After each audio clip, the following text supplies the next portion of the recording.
Welcome to We Love to Hate Everything. I'm Jody, and along with my long-distance bestie Amanda, we live to break down all the things we love to hate. Each week, we scour TV, TikTok, and pop culture and deliver you our unfiltered, snarky takes on everything. Take a moment to subscribe on YouTube so you catch all our live streams and shows, and follow the links in the banner to subscribe to our free weekly podcast and 2 Patreon shows, We Love to Hate TV and Total Request Podcast, where you request the shows and we break them down. Once subscribed, you have instant access to our massive library of hundreds of past shows and recaps. We promise you'll love it.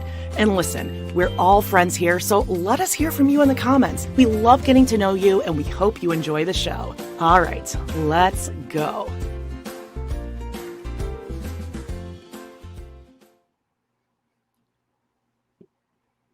Hello, and welcome to We Love to Hate Everything. I'm Jody.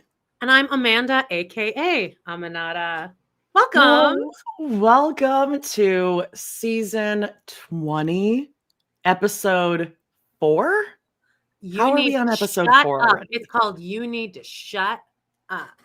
Mm-hmm. Because they're really trying to manufacture some kind of rivalry between Janelle and Christine. Although I do think on some level, Janelle's sick of Christine and has been Christine. Yeah, a little competition starting there. I already forgot what I was going to say because I'm so excited. Oh, I'm so sorry. I always get us off track immediately. Oh, no. I mean, this is what happens though, guys. We're always like, oh, this episode, either like this episode was a banger, or this episode's so boring. And then here we find ourselves 3 hours into an episode and we're not even close to being done. So we are excited today. Amanda, let's get through some housekeeping and get into this episode. Oh my God. Remember to talk about the hype button. Oh, hang on. Wait, where is it? Okay. I can scroll today, too.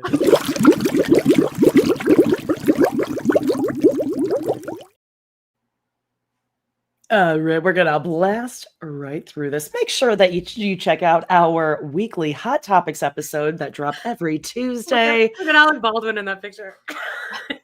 Alex having a tough week. It's been a rough week.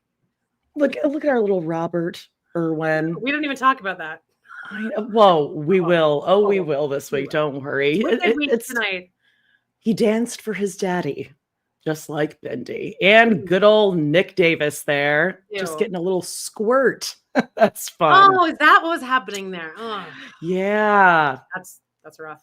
Fun. Also, make sure you're checking out Patreon over on Girl Dinner. We have a little, I'm calling it a Vanderpump Rules Symposium, part 1. We're going to have to do another one because I am into season 8 right now. And, this is the season Lisa Vanderpump dresses like a magician. The season? For no reason.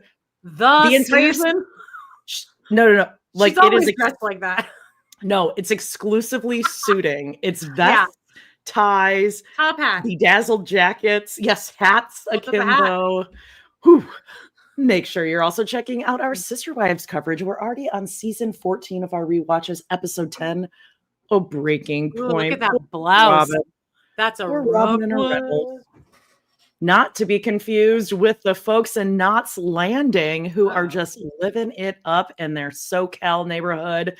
And they run across some spooky things, these ladies. Those women in there, like the bodies that these people used to have, Jody said, it's like, I can't even picture where their organs go in there. Oh, legitimately. I was looking at them like, God, where the fuck would her colon be? Like her stomach, there's not even room for those things. And you wouldn't be like, eat a sandwich, because they don't look like they're passing out. They just look like that's what their bodies look like. I'm like, you'll see that a lot nowadays. No, you don't.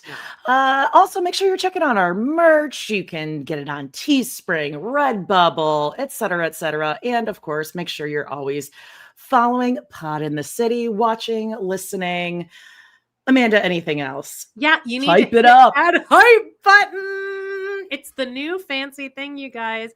I guess, okay, this is what I went on to Senior Perspective Live, not as a guest and like in the chat, but like they were discussing the hype button, and I was like, okay, this is good. This is good. We were all learning together. So I guess during a live, you can't click it, but once the live is over, and maybe I think you might have to wait for the episode to fully process. So once that live chat appears, then you can hype, if you understand what I mean. Like the video will process, you'll be able to click on the comments, and then you can scroll over to the live chat. Then you can scroll over to the hype button. Then there's a couple other things. And just hype it up, hype it up. And we each get 3 a week. And if you press hype, you're like kind of sending it out there. You're giving it a little boost. It's like the old Facebook poke. Poke us if it is like a poke, and I guess you can like make it into the top 100 videos. And last time I looked, it was like some hockey video. We can beat that. Yeah, hockey, fun sports. Let's go ice ball.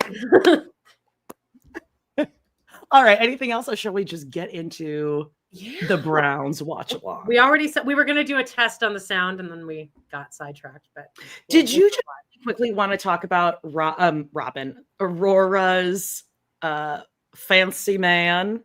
Sure. Man let's get it out of the way. That's like the hottest of the hot. And we got to give credit where credit is due. Yeah, Zulayska was the first one that I saw that posted this. And then people started getting their grubby little paws all over it and posting it on other groups. But it was her that I know of that first found that thing, because then everyone started picking it up. Without a crystal ball, picked it up today. So you know you've made it. But she's got a new boyfriend. They've spent a year around the sun together. She's into space, remember? Well, now she's into cowboy culture. This is her new identity now. Oh, let me guess. Her boyfriend likes cowboy things. So now Aurora is a cowgirl. Yes. That will be her personality. Mm-hmm. Do you want to toss up some pictures? Oh, sure. Yeah, we have. Oh, God. Here it is. Just get ready. Now, this is not the guy that we thought she was dating. There was another guy. I think that's just her friend. Oh, okay. Definitely not a friend with benefits, because Aurora's not Definitely not. No. Brianna? You know what I think about Brianna. Now, they've been together a year and they're 23. What have they done? Like, there's no way they have had sex, right? No. So, maybe made out. An over the clothes boob touch. Let us know in the comments. What do you think she's doing here? Maybe like a I definitely don't think there's any. They didn't go as far as Kody and Ken when they were sharing those pants where you could see where their hands started, but you couldn't see where they ended. Did they do any Che Diaz in the kitchen action? No, under the clothes. I don't think there's been any under the clothes. No boob, like hand on bra. I won't believe. Still a man though. She has hormones too, for God's sake. Does she though? I mean, yeah. If you've never done anything until you're 23. Well, I will say this: like, it doesn't look like a lavender marriage. He does look. I think he's probably too cowboy to even let his mind go there, if you know what I mean. Like, he and Kody probably see eye to eye on certain things. Kody must love him. Well, you know how we know that? Because, I mean, the way Robyn and Kody just let these two love is love, you know? Wow. So here you can see she's wearing cowboy boots because, again, he's a cowboy. I need this to become a storyline. I need to watch the full preparing for the wedding coverage. It's going to be explosive, and it's going to be just awful to watch. Like, just from all views, it's going to be terrible. It's going to be a full train wreck. Mm-hmm. Now, what I found even more offensive than the floral dress that she's wearing is, as I pointed out, the asshole that I am. This is Kody and Robyn's new house. Recognize the tile, recognize the door. Look at that fucking doormat. They have like an acre of empty space in there, and they have I think I described it as almost too small even for a kitchen sink little rug in front of your sink, teeny tiny. Just the way Kody and Robyn can fugly up a house in no time. It really is unreal. I mean, let's see what happens, though. It's going to be interesting. He's also in the army or military, so he might get stationed elsewhere. So, like, what happens then? Do we pick up and move the family? No, they'll come back and settle here. It'll be good because it'll give Robyn like another chance to be super stressed about something. Oh, she's just sitting here all worried about Aurora. She's most comfortable in a time like that. What if he gets sent like overseas, like he's based in like Germany or something? I mean, what would happen? What would happen? I don't think they have panic attacks in Germany, so obviously they're going to have to go there because no one knows how to. Yeah, that's good because Aurora's never actually had a panic attack. But I don't think that. I think that if anything happens, the second Robyn or Kody feel any kind of disdain toward this man, it's over. They will do their best to ruin that. And I think Cody's going to have a lot of feelings about somebody taking his little girl away. Oh, he's going to love it. It's going to be like you do? one less. I do think Kody is like ready for an empty house as much as he's going to deny it. He does Robyn's not want Areola around. Okay. He's tired of those too. He wants to fuck in every room. Yeah, they haven't had a romantic getaway. They haven't had time alone together. Well, Saul and Areola need to get out of We'll bed. talk about that. Yeah, but anyway, so in this picture, there was speculation that she's wearing perhaps an engagement ring there. God, I think that might be a flower on the dress. Is that a flower from the dress? Oh, it might be a ring. It does look like a ring. I think it's I promised my daddy I'll keep my vagina to myself until he lets me give it away. Give away my flower. I don't want to throw it away and broke it and took advantage of it. I was like engaged by the time I was 20. Well, I guess she's probably engaged too. So I had sex by the time I was 23 is what I'm trying to say. Well, she has not. There's no way. Okay. Yeah, I mean, even Lydia Plath held out and she was like, she's been fucking horny for Ethan since she who that is true. You know who did admit that they had sex before the wedding? Tony and McKelter. Which begs the question, why did you have to rush to get married then so quickly? He tried all the flavors. Well, because she had to ruin things for Maddie. Come on. We all know that. That is why. She always likes why else would you? If you're not waiting for marriage, then just wait for like years. Nah, they always like to just stir shit up. Right. They had to hurry up so they could get to the chess hub. The chess hub of the mid-Atlantic states. Hang on. I just got a message from let's do this. I just got a message from Princess Diana's new dad. Oh no. He said it's getting harder to keep my dinner safe. Diana. I think you two have a spark. This guy's like you and Diana's daddy. Right. We're at.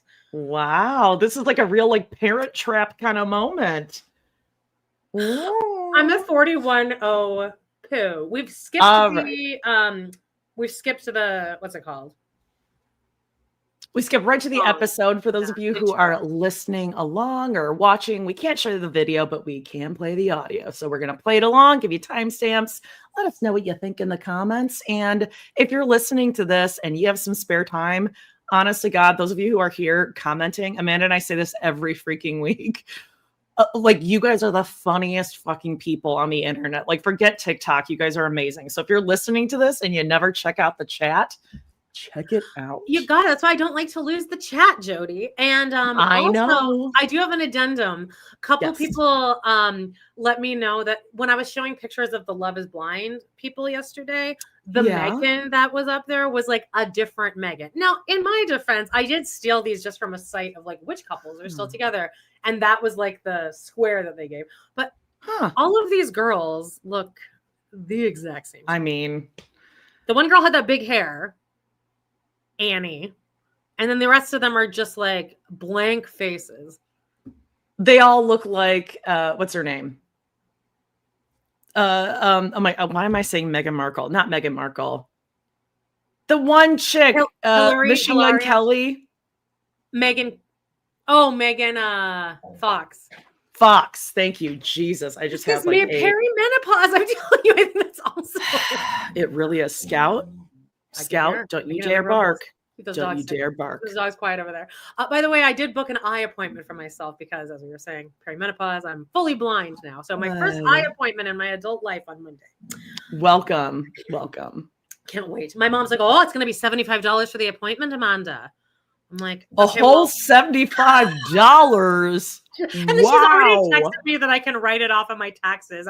Shouldn't have even told that. I love how vision insurance here, what they cover is $75, and then they're like, get this, you got great vision insurance, $80 towards your exam and glasses. Yeah. You're like, whoa, careful. Okay, Scout, shut it. What's going on out there? Are there some teens walking around outside or something? Get those teens out of there. 4102, ready? 3, 2, 1. Can you hear it? Oh, okay. So Zona and I am immediately going to stop. I forgot what we were watching here.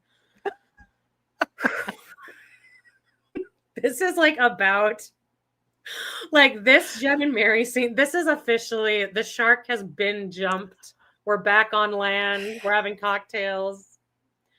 Yeah, jumping into this, it's like it really was like being in therapy yesterday, and I just got a flashback where I wasn't even planning on talking about this, but I was like, oh God, you know what that reminds me of? That's what it feels like. Just watching watching Meri walk up to this bike shop, I had a wave of PTSD from watching the episode. Oh God. And they keep going back to them. This is the only thing Meri does this episode. Well, that's because Gear Up in Parowan, it's a hopping place to be. It's where everyone's hanging out. Oh, can't you tell? We on Browntown a few months ago, we posted they did a video. I think we probably got demonetized from it because they used they see me rolling. La, la, la. They hating. Yeah. Riding dirty. Yeah, that's right. All right. Well, 4054. Here we go. We got Zona at least. We're out for a walk, and we just wanted to walk over to Jen's bike shop and just check in and say hi. Oh, it's Meri. Hello. I know you're talking to Zona. Meri's got her worthy up merchandise on. Good one. What? Oh, the look, you're looking high, beautiful. Yeah, and they have a little banter. I don't want to say this because I know Jen's husband is going through some things, but I do think he would feel a lot better, at least about himself, if he would retire the gel. I think we can just put the hair gel down. I don't think it's doing anything for him these days. He looks like that actor who, this is such a niche reference, but anyone who's seen Friends will, his name is Michael, and it's the episode where Rachel goes on that date with this guy when Ross is dating Julie, and then she makes that drunken phone call. It's the first cell phone you ever see on TV. It looks like that actor. He's also in Minority Report, but that's who her husband looks like. Can I just ask really quickly, what is an RC shop? Because she's going to say it's a bike and RC shop. RC Racers. What does that stand for? Recreational crafts? Remember Meri was doing that? She spent a couple nights. Oh, RC cars? Robotic cars? Remote control. Remote control? Is that what it is? Remote cars. Remote control toys. Remote control cars. Well, I mean, we really apparently, okay, wow. Chat is lit. Chat's answering, guys. Thank you. Oh, I love this. Okay. Can we believe perimenopause I assumed again? RC Cola. That's where my mind goes to. Okay. Just like, oh, sorry, I was just going to say, just like North Carolina is the chess hub, apparently the bike and remote control hub is in Parowan, Utah. I feel like if everyone in Parowan has a bike, then that's it. Yeah. You're never making a sale again. Is it those of you who know about Parowan, is it legit a biking community? I will say this. Biking was not huge where I used to live in Chicagoland. Here in Madison, every single street, and I'm not joking, has a bike lane. It's a different way of driving. Lane or a bicycle? No, a bicycle. Like there's like a, I don't know, 8-foot wide, 10-foot wide lane on every road for bikes. Like it's a biking community here. Parowan though? Okay, let's see. This is only getting worse. This is going to get more and more cringy as we go. Last year and renovated it and turned it into a bike and RC shop. It kind of feels like it's like the new Hoffman place. Little Parowan town. I know. It's really kind of fun, actually. That even surprised Jen. She was like, good. Oh, you know what that is? Interest comedy, improv. Because these two are She wanted to be on SNL. Remember, there was a Salty Birches outtake about that. Meri swallows her own words so much that the closed captioning said parallel when she said Parowan. Yeah, really cool here. Really cool. You can tell it's just a huge hangout. I gotta respect Jen's hustle because she does like she's restarting businesses left, right. She used to do that extermination, right? Yeah, like I mean, well, extermination. Yeah, Lizzie's bike shop, Salty Birch, podcast. Which, by the way, somehow I found my way to the Salty Birches Facebook group, and they did announce it as a podcast when it first. I know they did. They out. pulled out those mics. It was like actual podcast, but now she'll say Salty Birches social media. If you and I figured out how to start a podcast, you and I, Meri has to be able to start one between all of her cool friends she has. Well, Meri also and has a production company, yeah. Like a production crew of people she's known in 15 years.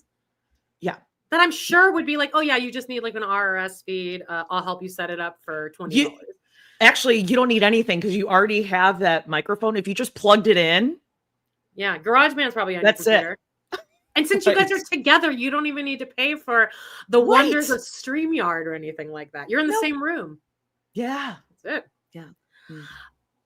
Cool. 4022. Place to be. Well, Sean, I have to talk to your wife about some serious stuff. Again? I'm always out of the picture. He's into this, though. He's into this camera firm. Guys, I need her opinion. Only one of us is looking. She's not looking. She's semi-happy with you. So I did end up matching with that guy, Ron, from that speed dating event. Would you say that you're more... Do you think that they're making this Ron situation? Because she says that she still talks to him. Remember when she was on that Slightly High Historian TikTok? She commented, he'll love this. He'll love but one. You know what? They could have stayed friendly because he did send release to be on the show and it was kind of like a thing. So they've just kind of stayed friendly. I bet they maybe talked, maybe went on a date, but they live far away from each other. Yeah, that's crazy. But is that going to be like the arc of the season? Like the end of the season will be her going on date number 2? Like probably. Maybe. Is that seems to be what her storyline is going to be, right? Yeah, I think Ron, herd mentality, runaway Ron. I think it's just like runaway Ron, you know, like he agreed to be on the show and it's not really going to become a thing because I don't know. Salty Pepper says Jen is very annoying and a tad obnoxious. Her and Meri together are unwatchable. Jody, what was the Salty Birches thing that you sent me yesterday? What joke did Jen make? It was like a 3-inches joke. It was a size joke. Their producer / camera person for their pod.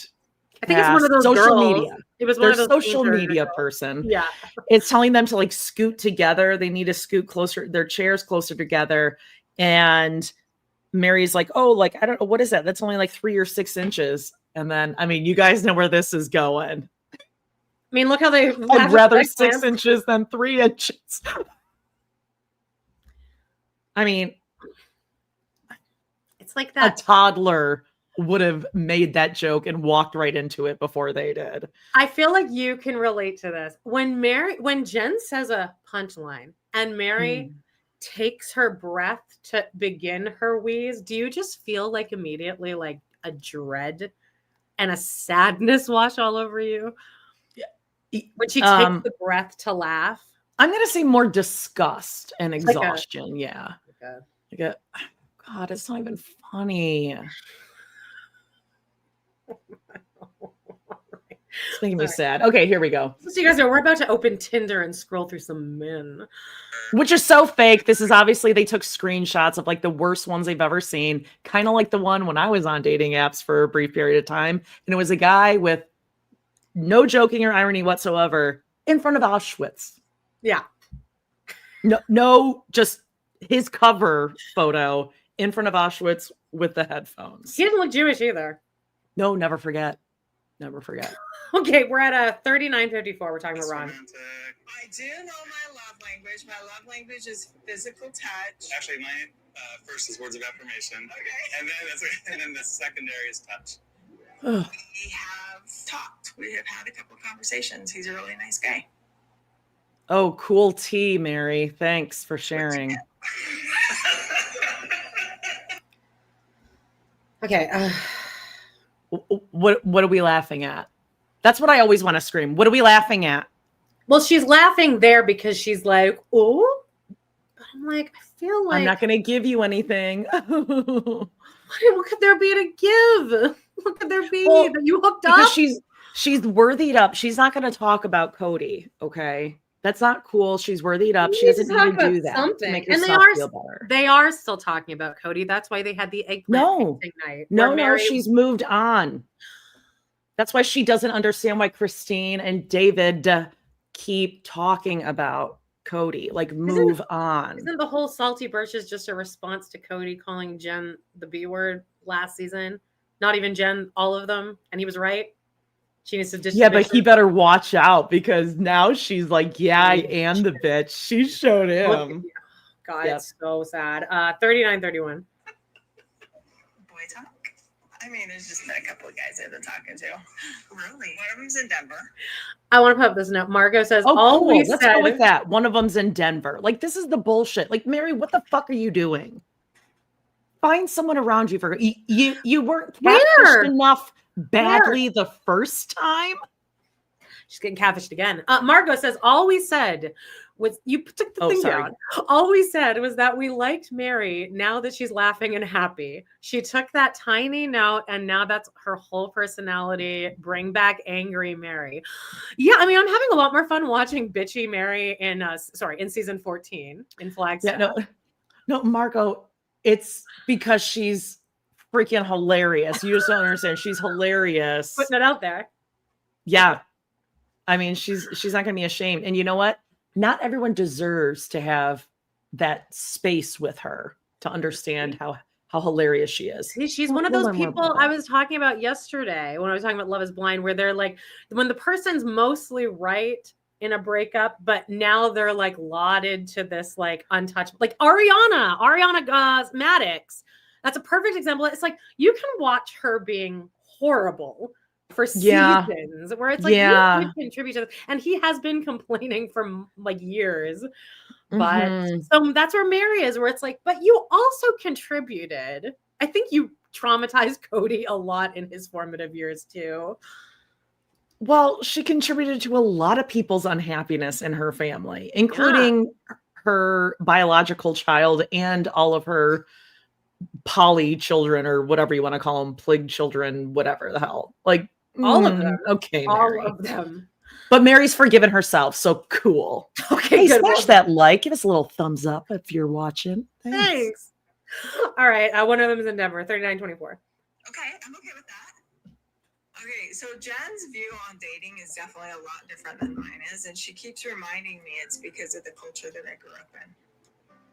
Mormon/polygamous. Handsome Bonnie has quite the hair back in the day. She has a lot of hair. Also, the dad is a spitting image of the dad from Wonder Years, right? He is. It's like looking at a picture of us Wonder Years. Bonnie looks kind of cool. She's like all 70s and shit. She's kind of got like the Teresa Giudice hair. It's like, ooh, she really kind of went. I think she probably started slicking it back too early and too often. And that's why she ended up with the alopecia or the hair loss that she had. Yeah, it's too bad. You gotta be gentle. Meri's hair Meri, as a child, very much had like a Disney face. Like she could have been in like one of the 70s Disney show, like movies or something. And here I she beg to has differ. Hanna-Barbera. She's definitely a Hanna-Barbera. they didn't do live action Hanna-Barbera. Oh no, not live action. You're talking the animated. When I was teaching, there was another teacher who worked at a different school, and like I swear to God, she was a human Hanna-Barbera cartoon. It was wild. Like it's just a certain kind of look. And Meri's got it. Her mom, Bonnie, is definitely in a Hanna-Barbera. She's more of a Who, but Meri's hair looks good here as a child. It's just parted down the middle with two little clips, kind of like your hair right now. And it looks, because I think people are trying to figure out the comments I see the most often on posts about Meri is that they wish that she would change her hair, change the hair. But like what? But then it begs we've talked about this to what? Like because it doesn't look good long. No, it looks really weird wrong. All right, at 3912 is you date somebody with the intention to get married. It's not promoted that you date around. Okay, so that guy is not a guy I've been talking to. Okay, good. First look at the guys I've been talking to first. You know, if I open these, that means they can see. I hate that she's like talking like she's so cool because she's just been like talking with guys. Does anybody know what app this is that she's using? It might be Bumble. I don't remember what each of them look like. I think I ever used but Bumble. Someone's name was Corey. I saw that. And one of them does look like Amos. But they'd broken up by then. She dated Amos before she got her Ozempic, I think. I know, but like I think she's just like compiled a series of photos like as they come across people like, oh, this would be a good one for the show. Like the kiss the cock we're gonna see. Oh, they're gonna laugh at that. Uh-huh. He looks like a cartoon character villain.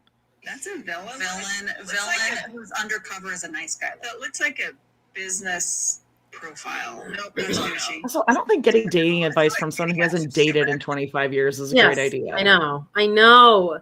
Like it legitimately would be like you asking me for dating advice before I was divorced. You know what I'm saying? Like it's irritating.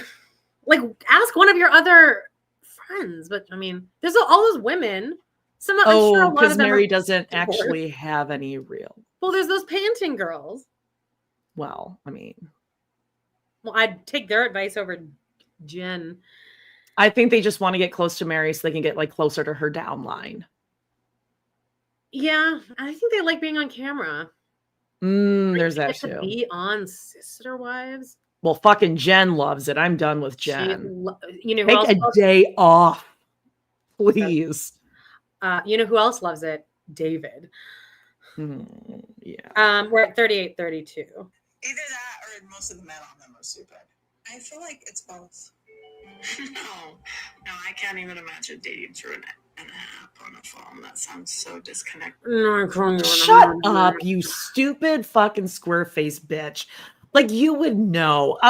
Then how did she meet all of these, all of her almost fiancés, the dozens and dozens who proposed to her? She met them all in church. I think she did meet them all in church. I think that's like that culture.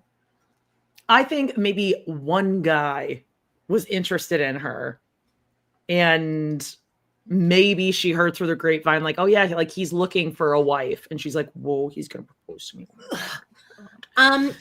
Something, this is about to be a whole slew of a thing that single people love to hear from people in relationships is, oh my God, I couldn't even imagine. I couldn't even imagine being out there again. I'm like, yeah.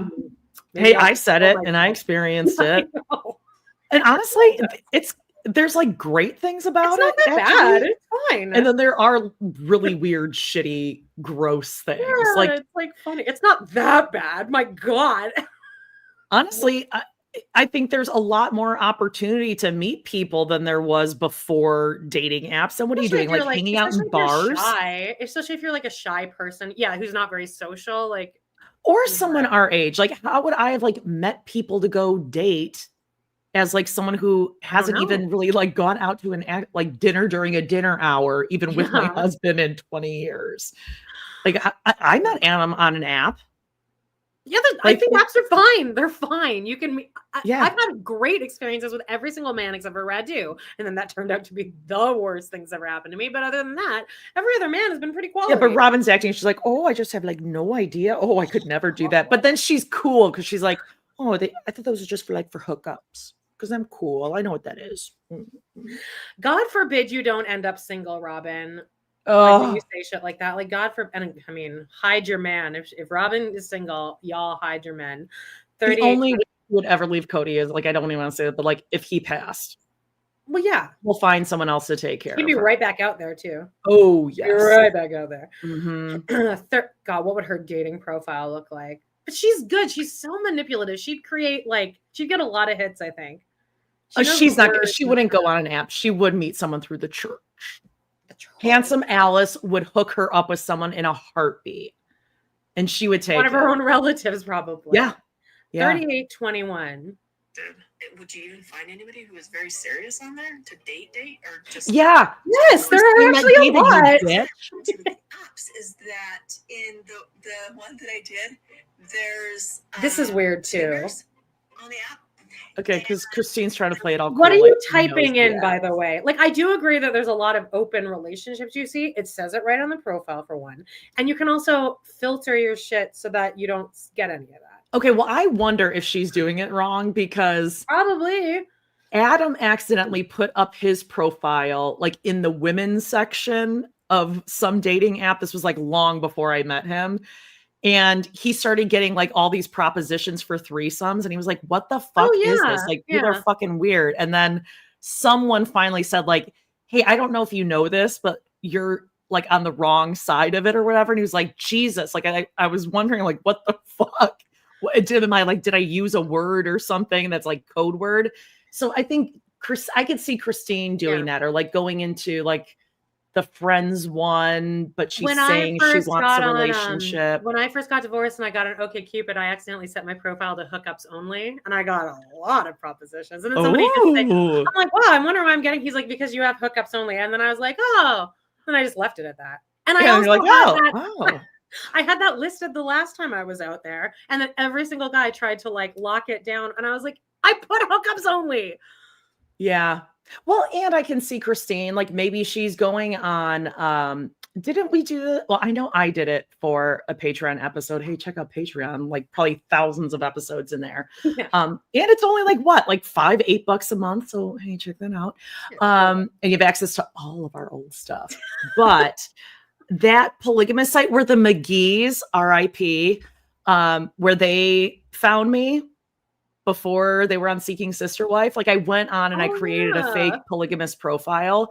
I could see like Christine, maybe she was going on some of those as like, hey, maybe there's former polygamists in here or something. Yeah. That's a possibility. And also I'm kind of irritated that Christine isn't standing up for dating sites here. Like I would have liked to see someone in this be supportive of Meri here, which I assume Christine to be like, I think dating sites are great. I met my soulmate David on there. Like, she's not saying that. That was shitty that Robyn even was like, I mean, are people even serious on those?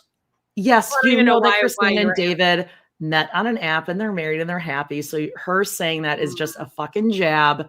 But Christine is also acting like she's the expert in dating apps now. She's like, oh yeah, the apps that I was on, like this one time I went on and they were like, hey girl, you want to like fuck? And I was like, oh, I'm not that kind of girl. And she went on like 2 dates. Like she's really acting like she was out there a while. No, you weren't. You met David and you like, it was a little soon, which is why all your kids were like, oh, wow, it's a real soon. Yeah. But he's been drywalled since that teenager, so he's got lock that one. He's got a lot going for me, which is nice. 3804. Also, open marriages. There are a lot of open marriages. I will say that. Yes. That whole polygamy thing already. No, it wasn't. I'm like, oh, I'm strictly going to be monogamist, and like, too bad. We could have had a lot of fun. I'm like, okay. You will never see me on a dating app, personally. I just don't see how that ever would work out for me. Going through an app, how do you get anything on the real essence of a person without meeting them or you're reading. I genuinely think it is rage baiting to even have Kody and Robyn weigh in on this. Like the producers are definitely not cool. Like you have to rage bait us a little bit, but like that's why they're even being asked this question. Yeah, again, this would be like me giving dating advice when I was married and hadn't been dating for 20 years, and it's a completely different world now. Like, no, yeah. Everything has happened. Like 9/11 happened. Well, the internet has happened. Yes. I mean, my God. We've had a pandemic. We've had, there's war going on. Anyway, I also want to point out the fact that Kody looks so thin here. Do you think this was filmed after Special Forces? Yeah, because probably. he is not that slim in scenes from this episode. Like when they're moving, that is the Special Forces Kody we're seeing right now. He just looks really he probably thin. just returned from there. Yeah. So he's like, he just has all this adrenaline and he's in a good mood. His flipper is it's shining. Here's I took a screenshot here. Jesus. Look at those. It's just a flipper, just partials right in front, those front four. It's all he could afford. Because dentists, they probably are like, yeah, cash only. Like we're not doing this till full payment is due. Right. You can only get the we know front your four. Credit history. Danielle says, can I mention an awesome thing about dating apps is being able to see right away if a man can't spell? But even just that, like, it is pretty easy to like see who's an idiot out there, who's some basic ass bitch out there. Yes, agreed. Yeah. Oh, that was like a huge thing. If someone used proper grammar, apostrophes, commas. Oh yeah. Yeah. Okay, 3734. A resume? I just don't know, man. This guy I barely just matched with. He's a little bit young. How much younger? I think that looks like Amos. So we're not doing cougar yet. Although, how many years is cougar? Like 10 to 12 years younger is starting to. How do you know? I will say Exactly. that I like that Jen's hair is up in that clip. That's how I know she's got this long hair. And I'm like, if she I needs had a hair makeover. Hair like that, like the things I would do with it. I would have space buns. I'd have huge space buns. You can do like Carrie Bradshaw shit with this hair. Or if she did like a shoulder length, because she's got some wave in there. It looks like she's got natural wave that's just kind of like straightened out. She needs a little makeover. I mean, as I would love one. That's all I keep saying is I want to go somewhere like a makeup artist and someone who knows how to dress me. Be like, this is the store. Like, go to this store. You'll always find something there. And this is how you need to do your makeup. If you could talk about your slippers, by the way. I think Sarah. Oh, yes. I am. There's two links because I'm not sure if they want the Minnetonkas or my I bought moccasins, by the way. Are they Minnetonkas? Oh, no, they were like $24 on Amazon, so probably not. But they're helping natural fibers. Oh, you know what else? I was walking up the stairs earlier. You know how I said that it's warm today, so my ankle feels like shattered glass. I was walking up the stairs with my coffee mug, scalding hot coffee, and I just had a moment where my foot just decided to go limp. And I just had the slowest fall where I was holding something in this hand and I had my coffee mug, and it was just a slow, like, all right, well, I'm just going to slump down. I just had to kind of land my coffee mug on the ground. It spilled everywhere. And then I was like, 4 dogs licking all the coffee off the floor. And I was like, it's going to be a great live. All right. But do you want to put the link somewhere? Oh, yeah. I'll post them in the Facebook group and I'll post them in the YouTube chat later. Join our Facebook group. We love to hate everything. You just answer the questions. Even if you don't know the answers, we'll let you in. 3714. Older than maybe 15 years older than them. Do you think that big of an age? Yeah. Like 10 is fine. Cougar? Yeah. 10 is totally fine. He probably has kids. Again, 10 years late to the jokes. Not Robyn. Jen looks good in this scene. I will say that. She looks good. The jacket's nice. Is that the ML age yet? It could be. It could be. Okay, maybe. Let's see the pictures. Okay, what that does not say kiss the cook.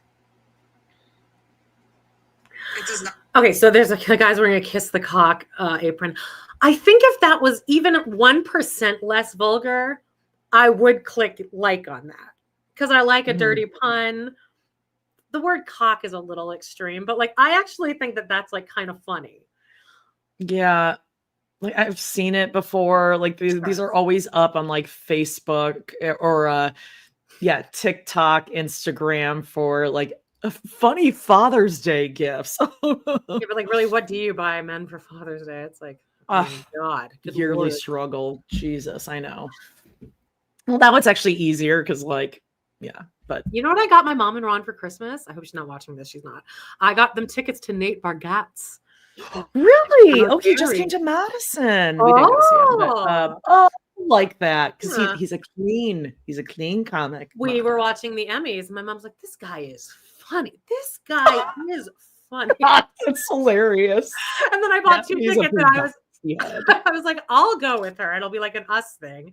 And then I was like imagining that day in my life in June or July, and me being like, just dreading it all day. I'm like, I don't want to go to the Saddle Dome. I don't want to dress up. I don't want to put on makeup. It starts at 7. It's parking. So I'm just going to give it to both of them. 30. It's not a concert, Amanda. There's seats. It technically is a comedy concert. A clean one. 36:42. Say kiss the cook. It does not say kiss the cook. That is so naughty. You have to like him.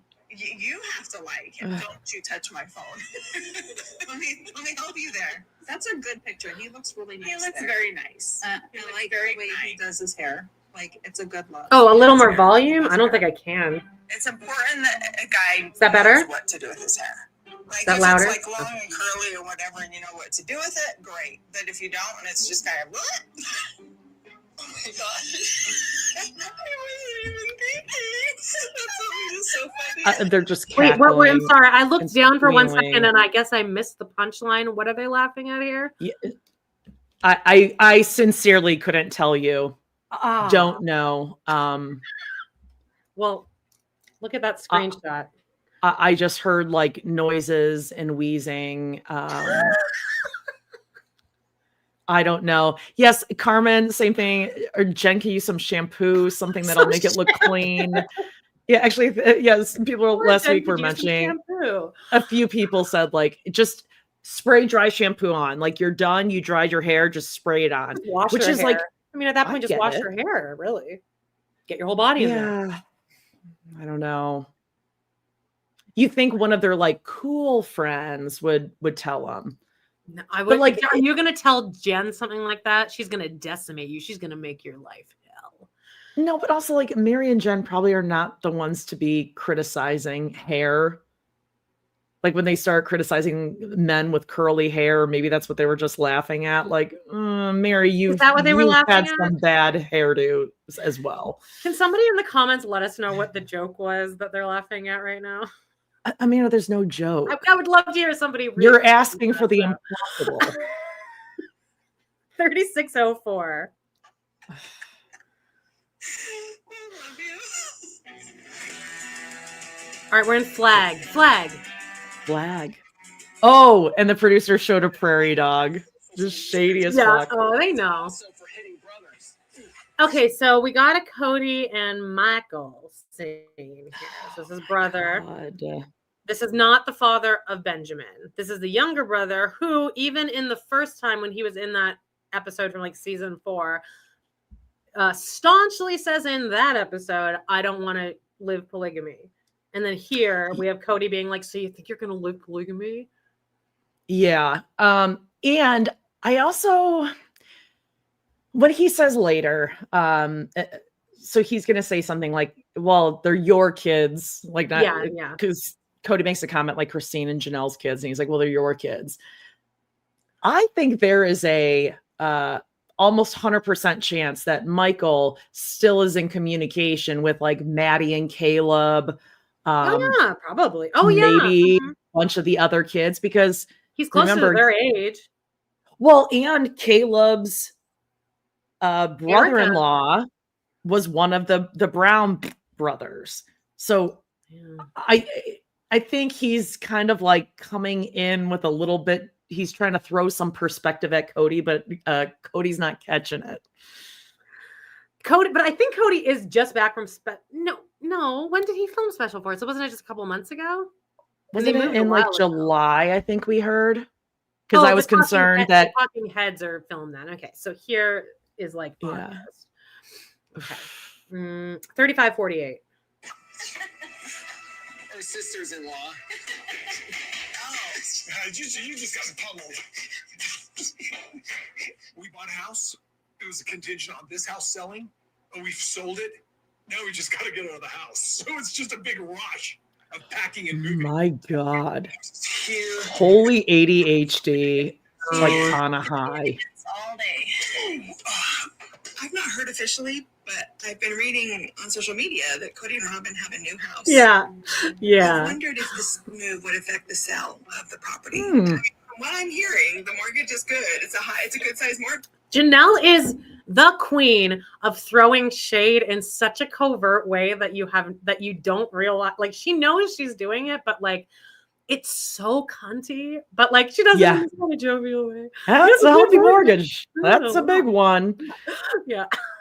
Which is what everyone is thinking, right? Like, yes, you can got the afford house. that. You can afford to buy the house on paper. Like, technically, I mean, not we really, can move and loan numbers around. You can like move money we can around, loan you the money to purchase the home. Sure. But the cost of, yes, your monthly mortgage, I think someone calculated it out. It was like, it wasn't something crazy, like 15, 20 grand a month or yeah, I was something. going to say, I thought it was like around that. 20 grand. A month, 20 grand. And that's just to have a roof over your head. That's not your electricity on all these buildings, gas, water, repairs. Repairs. Did you see those deleted scenes? Oh, I saw the deleted scenes. Should we talk about this here since we're kind of talking about the purchase of the home? So why they are cutting out these essential scenes? I know that we would actually care about. And the UK and Australia, I think, gets a totally different version than us, because our listeners there have been like, just so you guys know, like, here's a scene that like we're not even getting them in deleted scenes here. Wow, that's bullshit. So their house that they sold, the Hash Knife house, shocking to no one, Hatchet. They had to do a ton of repairs before they left. So if you haven't seen these deleted scenes, I know Mrs. Kickstand always has them. Yeah, that's how you send them to me. Yeah, whatever. So I'm like, oh, whoever's got them. And they show that, they have their home inspection. So whatever, you accept your offer, and then they have a home inspection. It seems to be there's the home inspection, and they had to make a whole bunch of repairs before they could leave. So, or before they could close on the house. But Kody did finish the grouting. Grouting? Well, he finished the tile work behind the fireplace thing. In that corner, he did finish that. It's been a work. That was there for years. He started it on an ADHD high, and then every time he looked at it after that, it was like, oh, I don't want to do that. Yeah, why he even put that there, who knows? But the entire bathroom seemed like it was gutted, retiled. It was, and that was a contingent on them moving in. Like, the people were like, we're not moving. We're not you're not closing on the house until repairs are done, for sure. So it was either like, I'm sure it was either like, give them a credit or you fix it. And I'm sure they were like, no, we want you to fix it, because once you open the walls, you never know what's going to be in there.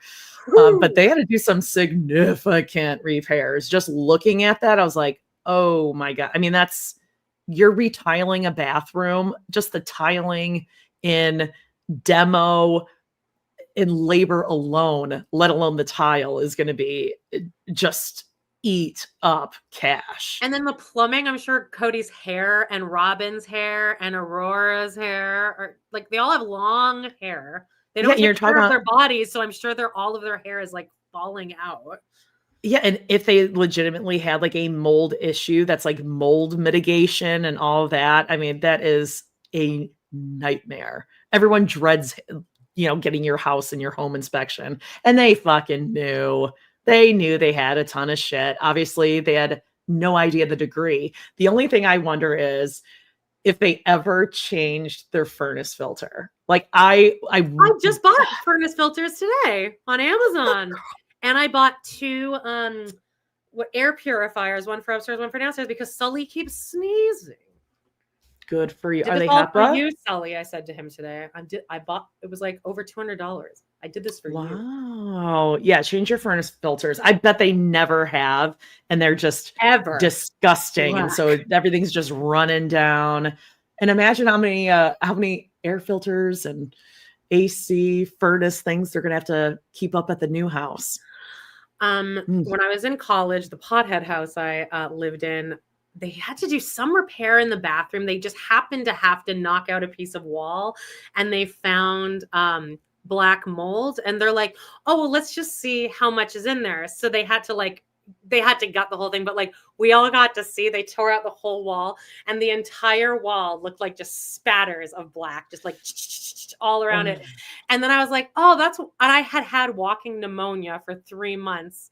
During like a show, during anything goes, I had walking pneumonia. I didn't stop coughing for 3 months. And then I'm like, oh, let's play why freaking stall is transparent. Yeah. He's just breathing this toxic air, his poor little RSV lungs, his poor little newborn lungs. 3510. It's a good size mortgage. He's going to need the cash. So that might even be better or worse, depending on if he's going to still continue to be fair. Because like he might get like, well, I just get more money. I don't know. Like, I mean, that's what I do worry. Is not because I think he's going to need more cash. He's going to get a little greedy. I can smell my own armpits. And it's gross. Well, go put on deodorant.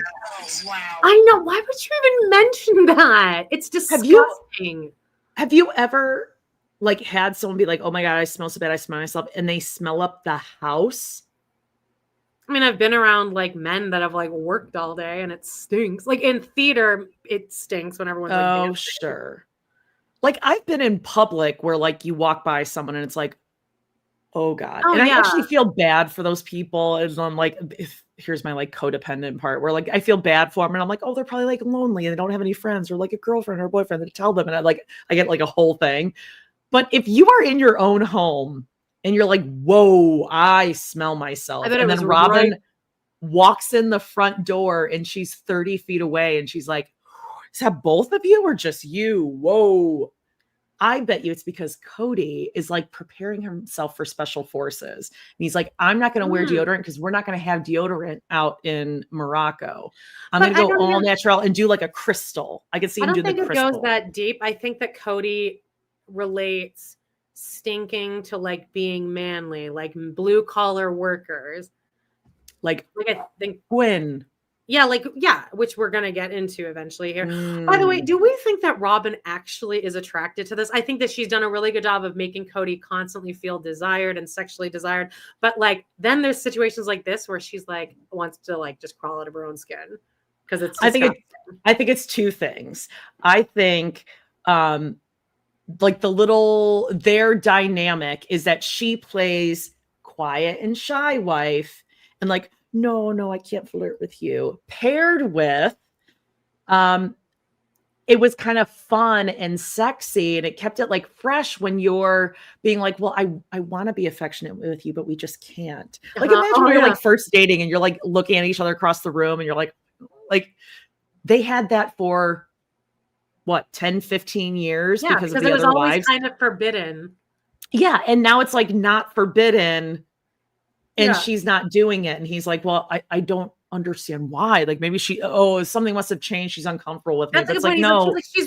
She's having to really get used to us being able to be comfortable with how attractive we are to each other. And it's like, no, she's not attracted to you. Just, she had an excuse before to not do it. Well, and maybe she was kind of like attracted to that, like forbidden, like distance makes the heart grow fonder sort of thing. And now like, oh, I actually can slap his ass and I don't really want to lap his ass all the time. Like it was cool when we couldn't see each other, like, oh, our parents wouldn't let us date or something. Yes. And now they're both aren't you fucking me in public, Robyn? Yeah. They're bored. Yeah. And Robyn does say, she's like, I never intended for me to just have him all the time. And I'm like, I hear what you're saying there. No one would want Kody, like his own family wouldn't want him around that much. He's a lot. Yeah, and I think they perform, or Kody is, he's always performing, but I think he still always performs for like Robyn's kids. That's why he thinks his stupid jokes are funny. Like she's going to make me do something real naughty because that kills with Robyn's kids. Yeah. And so he thinks it's going to kill with the general public. Like he's being really funny and cute because their little flirty banter in front of her kids. That's what they've resorted to. They don't have the other wives to like pretend. So now they do it in front of the girls and they're like, oh, mom and dad, you guys are so sexy. I want to be just like you. I wonder if he did maybe get knocked down a couple pegs when he went to special forces and like everyone there, like Gia Giudice, who's Aurora's age, was like what? Like, I wonder if he did get knocked down a little bit. Because everyone was like, no, you're not. Like nobody was laughing at his jokes. Yeah, and he's like, welcome to day 4. That means you're really cool. And they're like, uh-huh. All right, 3447. And I'm not here to smell your pheromones. Like, oh, dude, I know you're here. How can I help? Michael's my youngest brother. God, he looks like Garrison. That's Michael in this picture. Michael and I are literally a generation apart. Like 19 years and 8 months. Cool. Stepping on a bunch of toys that fallen through the couch. Whoa. Is that you? Is it just you that I'm smelling? I think you're smelling me too. Very strong. You like that? Like the way I smell? Wow. Yeah. Okay. I'm always peacocking at her. Something I would never do with another woman. How is that peacocking? Do you know what that means? It's not peacocking to talk about how disgusting you smell. Yeah, also, I just want to point out, now I can, I'm wearing this Grand Canyon National Park t-shirt in honor of Robyn and her kids who are wearing matching Yosemite National Park gear. Did you really wear that on purpose? Yeah, I did. I don't have any Yosemite because I'm not cool like Robyn and her kids. Again, all wearing matching Yosemite shirts. Oh, like, really? you know what? Moving day, we should all wear Yosemite stuff. It's gonna be like so cool. Matchers, twinsies. Yeah. You should have told me. I would have worn my BAMP shirt or something. Oh, you're at 3407. Been moving for months now. We haven't had a romantic getaway, an escape, time together. And so what's happened is we've never had a not lovers. So I'm just flirting around here, just having some fun with it. Like do they really just make love as lovers all day? Yes. It means you're digging on me. You like that stinky smell? But she doesn't like it. What are you even talking about? This isn't flirting. And you talking about stinking doesn't mean that Robyn's into it. It does get a laugh out of Robyn and the kids, though. Where he's like, stink, that handsome man. And she's like, ooh, I'm just looking for a stud. Like, that is funny and cute to them. So peacocking is like, you're being like braggadocious or something. He's not using like showy. Kody does peacock. This isn't an example of peacocking. Yeah, this is not a time. He has peacocked basically his whole life, but this is not it. This isn't. This is just drawing attention. He's being self-deprecating. Yeah, that's more what he's being, is self-deprecating. It's not peacocking. Yeah. I'm at 3344. Making you go, ooh, that handsome man. And she's like, why are you always peacocking? Because you're the one I'm interested in. I'm not actually someone who goes for it either. Yeah, I don't think Robyn's into this. Big family culture of no affection and, with Kody and wives in front of each other, that when it came to anything public, I just would shy away from flirting with him. Now I'm having to kind of get comfortable with it. Yeah, because you don't like it. She don't like it. Well, no, it's not that I don't like it. It's just I'm not going to give you attention when you're doing it. I'll give you attention when you're not doing it. I've always been comfortable flirting with That's a weird fucking dynamic. I know. Wearing so much, it's just bizarre. Because there's nothing natural about it. Listen, I want to be. Their entire relationship is based on like what they can get from each other. It's a full like reciprocal. That's how she controls him and keeps him following around like a puppy dog, where she's like, no, I don't really like it. I'll pay attention to you. But it's weird because she said, no, it's not that I don't like it. I'm just not going to pay attention to you when you do it. So she's annoyed by him. But she says it's not that I don't like it. Well, yes, but she doesn't like it. So what does that mean? She always leaves Kody with the thought in his head that she could leave at any minute. That's why he's constantly saying, "Will she still love me if I'm a monogamous?" Like, she's very good at that. But she's just being shy. She says she's being shy, but really it's control. It's control through silence and making him guess. 3250. On the street with her someday, maybe in a shopping mall or something like that, and have her just slap my ass. That's his fantasy, Amanda. She's comfortable The slapping One of the ass. day we'll go to the mall and she'll slap And my she'll ass. slap his ass. You lost me at mall, first of all. They love the mall, though. They love. I do not like them all. And to just in public have your ass slapped, that is so weird. Think of like a circumstance where I would do that. I guess if like the person I'm hanging out with is like bending full over, I would slap them in the ass, like because they're doing that. But I wouldn't just be like, I'm so like I'm so so it was like horny. whoop, like a little boop on the butt. He's like, oh yeah, she No, wants he wants me. her to be horny, wet at the Ross. mall. Yeah, At the mall. Because The he wants mall. all the other He cool wants everyone else to people see. at the mall to see that his shy, pretty, fucking Lego head wife smacked his butt. Yeah, because the You know what? relationship isn't worth it unless other people are witnessing it. Yeah, I do have to say, I remember all those times that you went to the mall and you saw and obviously a married couple who's been married for a while. Years that are both like almost dead. The wife is like hanging by a Yeah, when thread. she smacks his ass, you always text me. You're like, oh my God, you're not going to believe what I saw at the mall today. This woman was so fucking horny. She smacked her almost 6-year-old husband's ass. Like, it was pretty hot. Yeah, he wants her to be horny for him at the mall. At the Auntie Anne's counter. Mama Squirrel says, "Attention, JCPenney's customers. Robyn slapped Cody's ass." Oh God. Do you think they still get like family Christmas photos done at JCPenney? I've never been to a JCPenney. I used to think that JCPenney was like elite because we don't have them in Canada. And they It had kind of was back in the day. Was it? They had JCPenney's commercials playing at every commercial break in the VHS, the taped from TV Bette Midler version of Gypsy that my dad taped off of TV that I watched every day. There was a JCPenney commercial in every single commercial segment. I'm like, I gotta get to this JCPenney. Oh yeah, no, like we would go to Winners. Penny's. We go to Penny's to look for like maybe like a dress. Yeah. But it's like a Penny's. TJ Maxx, right? Or like a Burlington. No, it is not. What's it like? It's like a department store. Oh, Like a like the Bay. Or I don't know what Nordstrom. that is, babe. Nordstrom's.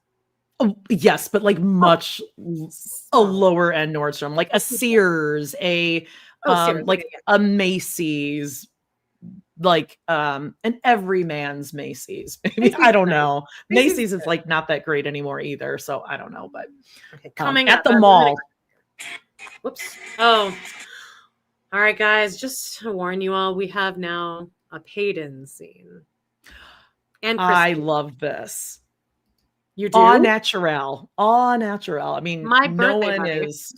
no one's on No, in this yeah. scene at Oh, all. that's what you mean by au natural. Okay. Yeah. 32:15.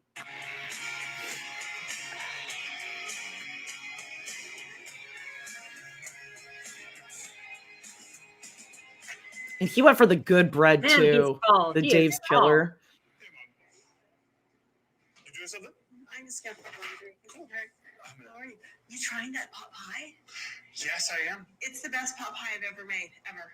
Oh, silly. What's up? Do you want help? Let's Or you- go. A little braggy. You're fine. What is your moving plan? Are you getting like trailer? What are you doing to move it?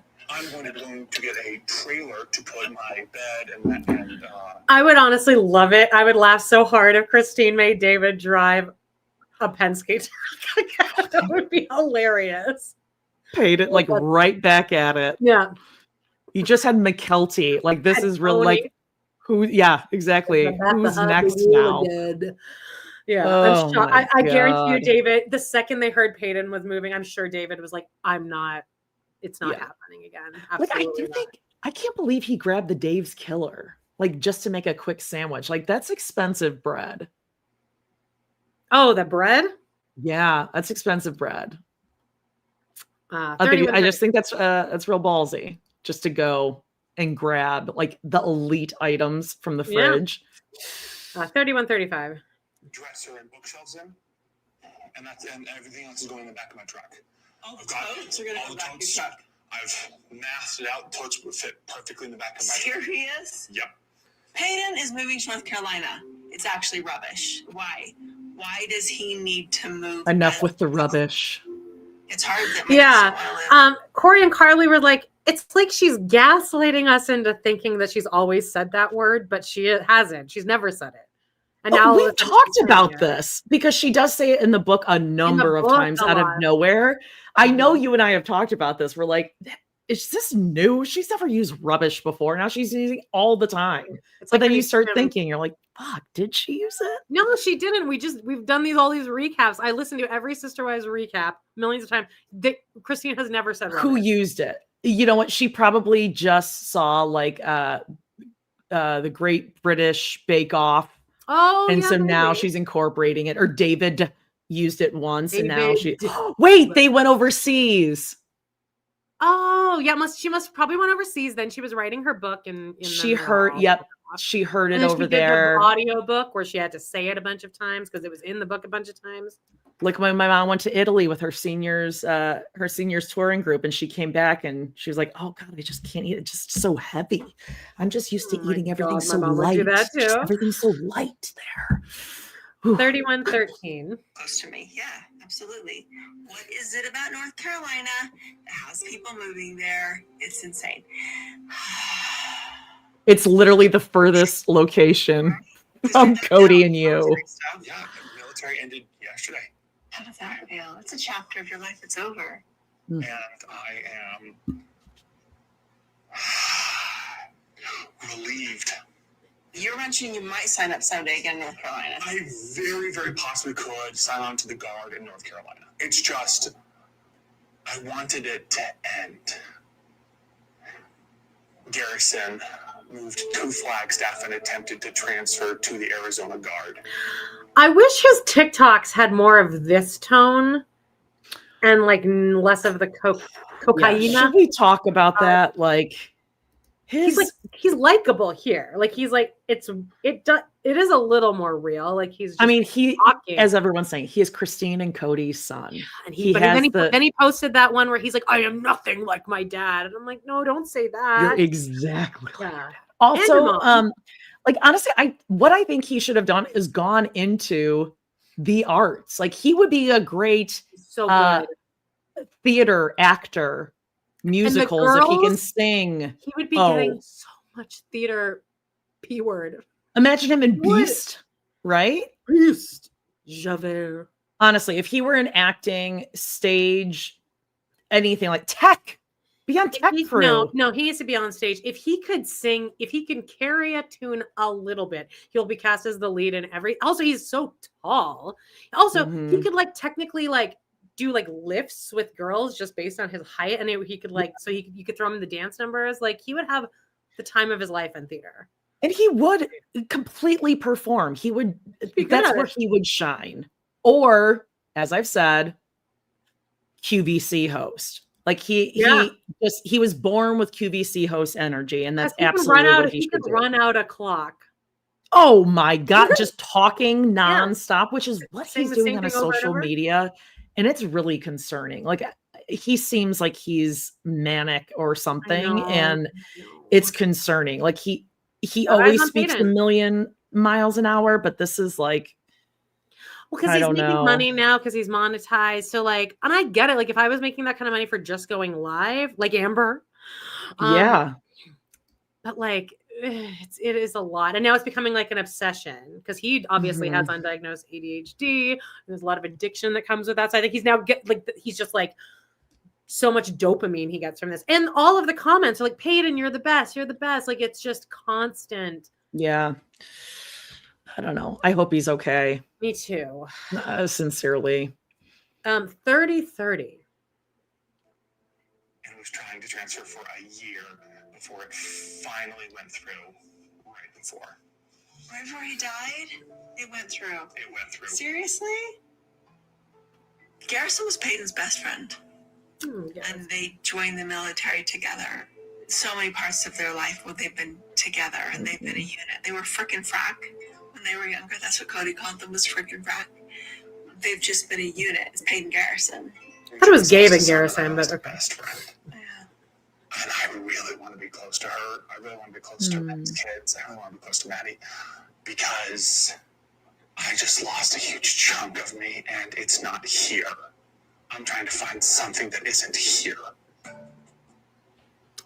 Rogers is calling me One again. of the best things about plural marriage is what I wanted most for my kids was that relationship with their other mom.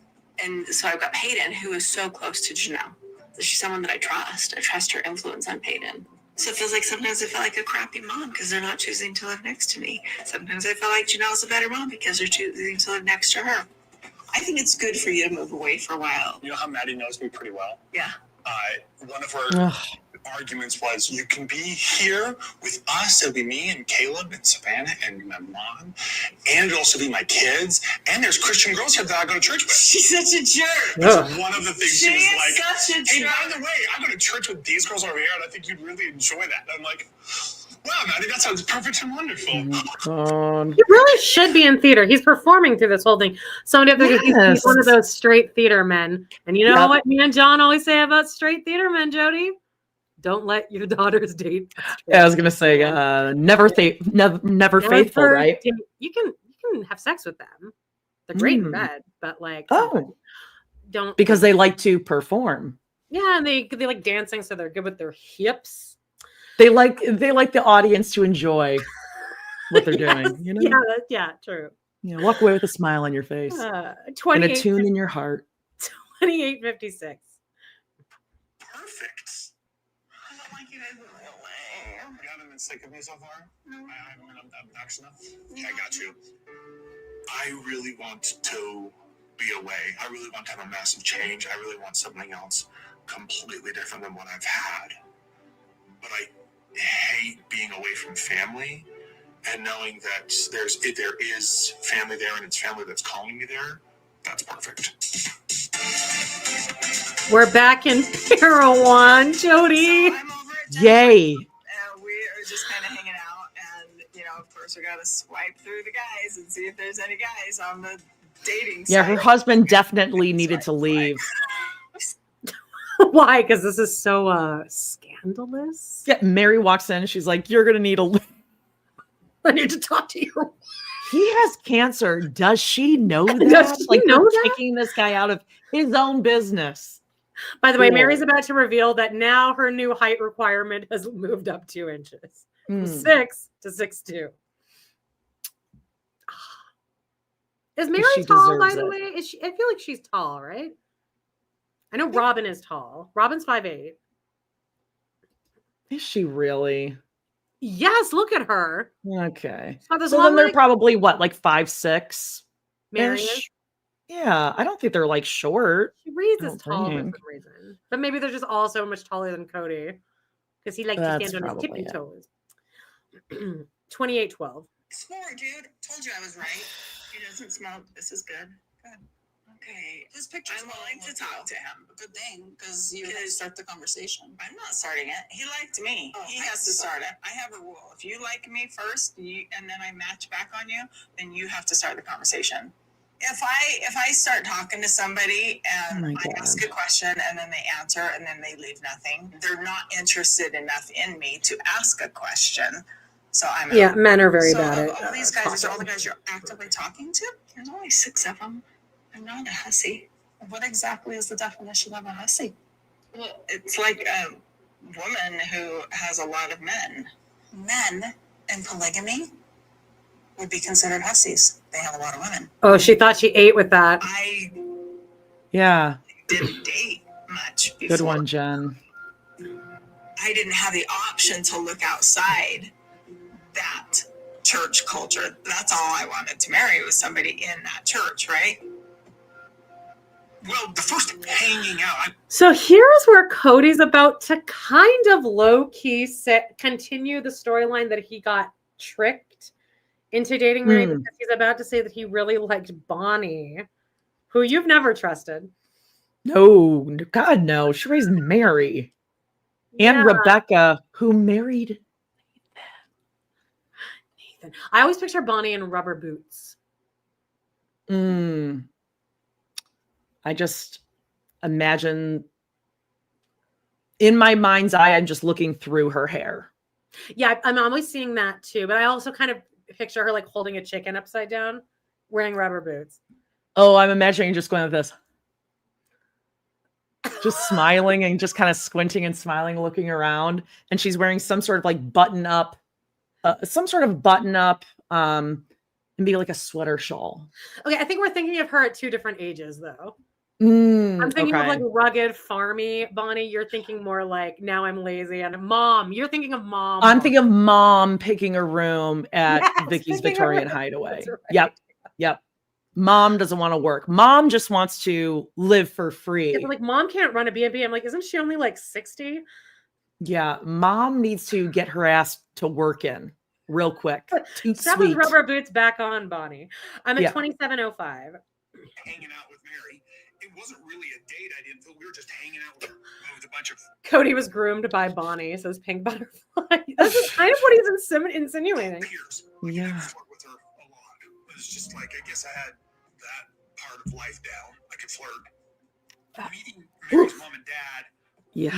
Creatures into this relationship. There was an attraction there to handsome experience this family. It was just like the two of them.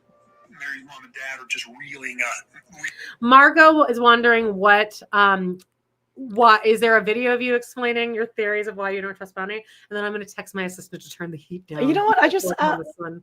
I think Bonnie's gotten away with a lot because she is always looking kind of confused and like, oh, my hair's brushed back and it's thinning and I'm helpless, kind of like the Meri victim-y helpless thing. And she raised Meri. And she also moved into Meri's B&B with zero intention to work. Like if she wants to switch up a room every week, she can. And at first she didn't want to move, but then she decided she did. And then it was like, Annie gonna live together and run it? No, Annie was gonna run it. Annie went to go look Bonnie at. They were gonna do it together, Bonnie and Annie. Bonnie wasn't a part of it. Oh, really? It was just Annie. It was just Annie, and then all of a sudden, Mom wanted to move in. I want Annie to write a book. And then we never saw Annie in there. Annie's got some stories to tell. She knows what her skeleton. Well, they said Meri was not nice to Christine's family. Oh, no way. Brooke said Bonnie was the head mistress at the private school. I'm sure she was using that yardstick on kids' hands. Oh, probably more than their hands. It's probably where Meri got it. Like corporal punishment. They're probably beating the shit out of her. I could see that. I could see Bonnie, like she has that like, oh, I'm just a kind Christian woman. But oh no, she's smacking. She's smacking. Okay. 26:38. Reeling me in. Back then, Kody was different than he is now. He had a light in his eyes, and he was very kind, and he was very charismatic. I don't doubt that there's the sweaters. I have that sweater. I should have worn it. I just haven't seen it for a really long time, like directed at me. I think there's something he's trying to cover up or something. I don't know. Like, I don't know. I can't say, I don't know him like I used to know him. He doesn't know me. I get overwhelmed by this. I can only do this like for 5 minutes or 10 minutes. Bullshit. Meri's on that thing all fucking night. Because it does become kind of addictive. It's like TikTok. It's like any social media app. Like when I was on those sites, you're just bored and you just like pick up your phone and you just start swiping. You're not even like reading these things. Yeah, it's like you're doing Wordle. You're like, okay, whatever. And then like, if you match someone and they messaged you, you're like, whatever, over it. Like, I don't really want to. That's like when Meri's like, message and then you don't hear from them. It's because everyone is texting 6 or 7 people because you're like, course. I don't. And then Meri would delete the app. By that, she wouldn't understand that. She would think this. She's about to go on to say she's like some huge prize. Yeah, no, she thinks she's the only one all of these guys are talking to. Until like You are 26 minutes, 6'2", exactly. blah blah blah. No, I just would like him taller than me. 6'2" would be awesome because I like a tall guy. Yeah, but you know, he has to be nice. He has to be able to handle me, and you, my bitchy best friend. That's a lot. That's asking a lot. Your friends who made It is asking a lot. It is asking a lot. And that was the moment when I texted you on Thursday when I was watching this, and I was like, I'm officially done with Jen. Did you just bring up that comment as if it was this revolutionary joke? Yeah, and you're going to speed dating night. Like, is Meri able to do any scene at all this season without Jen there? No, because they're like people love them. They're so funny Like together. she's kind of proving Kody right. You two are annoying together. Oh, Cody's right. Cody's right about a lot of stuff. And all of season 14, I'm on Cody's side. I hate it. I mean, this is a lot. This is really annoying that you have to be together all the And Kody time. he wasn't even being an asshole when he said that. He was being kind of lighthearted. He was like, she's gonna have to dump those bitch again. Also, yes. I don't know how Jen's husband is okay with all this. Probably because Meri is funding their life. Yeah, well, like Nathan wasn't saying shit about the wives when he was being filmed with Kody, talking about the divorce. Yeah, Nathan even Michael's actually kind of sticking up for. For sure. Well, Nathan's now spilling that tea now. Oh, yeah. Again, check out See Your Perspective. Go watch the YouTube she's got on her page, on her YouTube page. We talked about it last week. Her voice is like ASMR. I could never have that. It's like her voice is just very like just soothing. What was I gonna say? Oh, also, if anyone knows, I don't know if you want to post a link or something. At some point recently, Joe Darger has come out against Kody and like has made statements like Kody really fucked us up. If anyone, and I always hear people referencing that, but if anyone knows exactly what that was, can you let me know? Because I would love to read that. Ooh, yeah, I'm gonna try to find that too. He did recently say, yeah, Kody really did a bad job. Oh, yeah. All right, 2539. To maybe bitches. Do you think it helps when I make threats? And if they still stick around, then we know they're a keeper. If you hurt her, I will make sure you pay. I think you absolutely. What are you gonna do? Turn off. Yeah. So I don't want to be somebody different to fit into. But then, as I said before, the thing here is that Meri would leave Jen in a heartbeat. Like, just Meri doesn't have the friendship bone that you have. Like, that's the saddest part of this. Meri will, within the next 5 years, I feel like they will be no contact. Mary's very much like Kale Lowry, who runs through best friends like this. Hot and cold, real hot, and then she's a Mora from like Pen 15. She's a Mora too. Mm-hmm. Yep.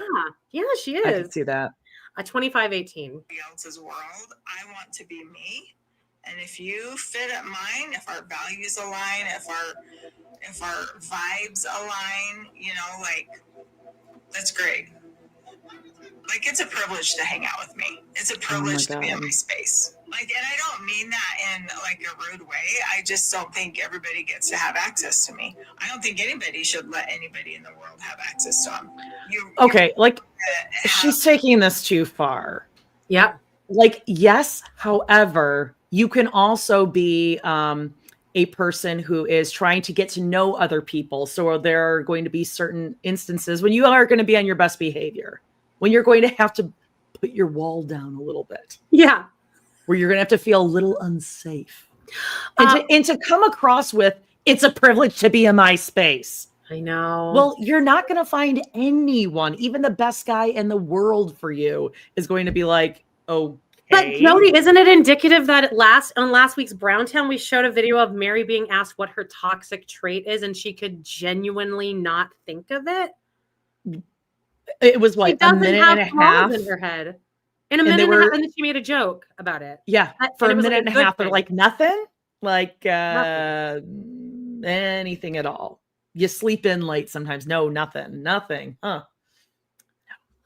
Not self-aware at all. Said something up here that I wanted to. What is it? Oh, they are too intense. It's always a sign there will be a rough ending. Yeah, it's like one of these friendships where they like get off on how good friends they are, but there's not really a lot of substance there. It's just laughing. Yeah, but I feel like you and me are best friends, and we have a very healthy friendship. And it's never been a factor in either of us date. Like, there's still a boundary there. I'm not constantly asking you how things are going in your relationship. The only thing we talk about is this. And when we do, it is at, again, the intensity is at level 10. Yes, and I'm involved in this now. And I am actually technically kind of involved in your relationship because we're business partners. And I've never felt like it's even a discussion on either end. In fact, I'm like, you're going to need to have the animals leave the room so that we can talk without them around. Right.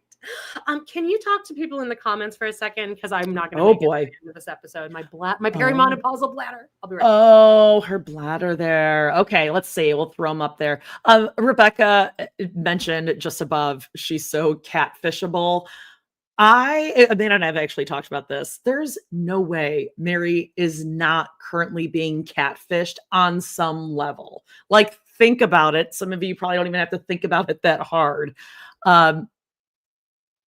Whether it's people in the comments being like, yes, Meri, you're so funny, saying it sarcastically, or people saying that they're her friend or that they want to be in her, worthy up group or whatever. And it's just to, get close to her or get tea on what's going on. And the fact that she is not seeing that at all is like a testament to the fact that this worthy up shit in this salty birches is all bullshit, because both of them have, out of anyone on the show, their eyes are the most closed, even more closed than Kody and Robyn's.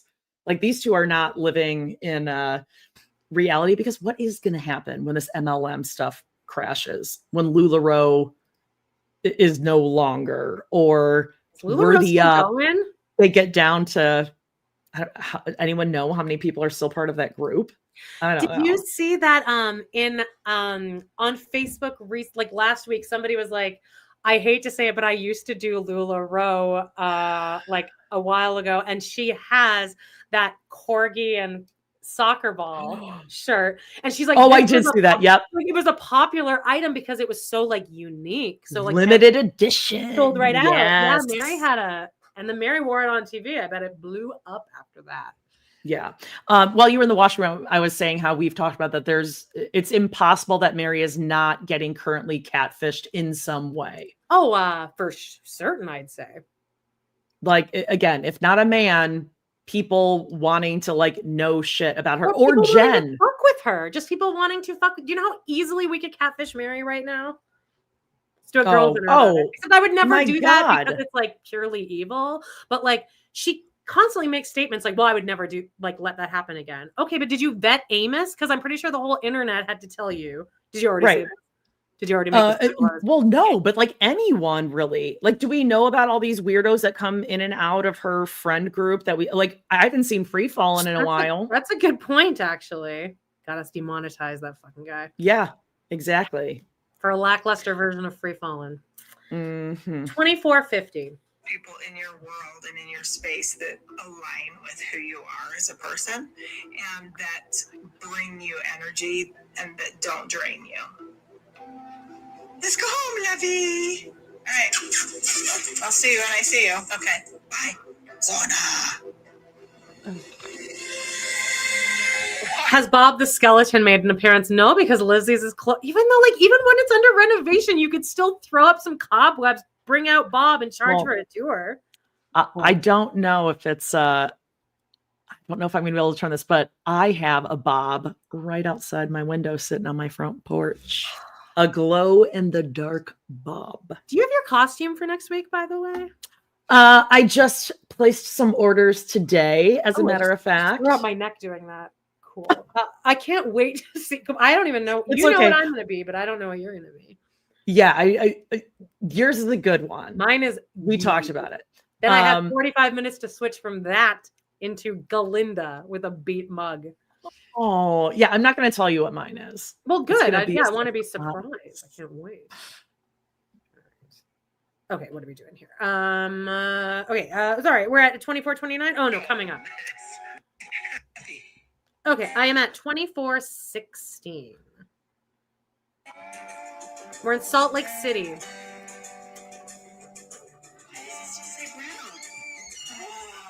Oh, now we got a Christine and David walk-in scene. Get some exposition out of the way. Right. Just taking a walk. My name's Marta. Get the fresh air in my nostril, my nasal cavity. I worked with a guy named Juan once, and he taught me some Spanish. It's really cool. He said my name's Marta. 24:07. Times.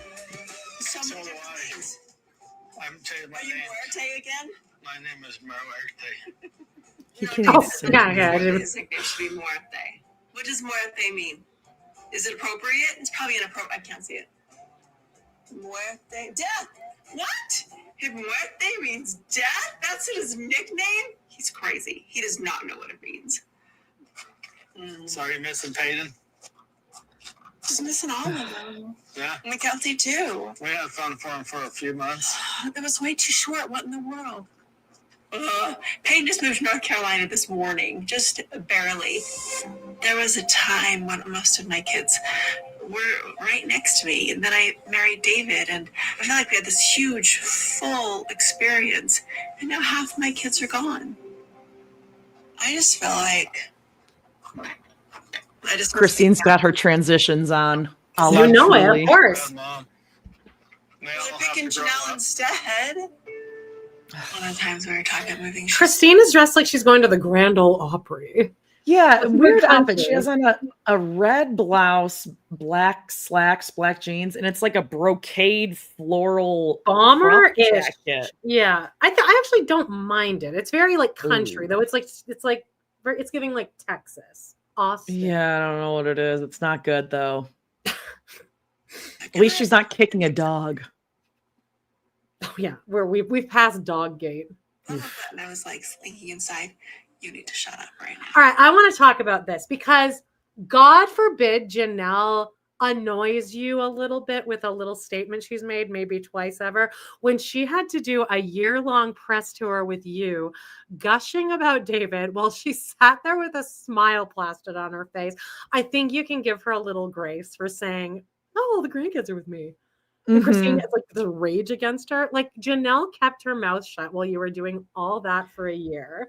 Yeah, and Janelle just experienced a major loss. So how about you just shut up right now? Great point, Jody.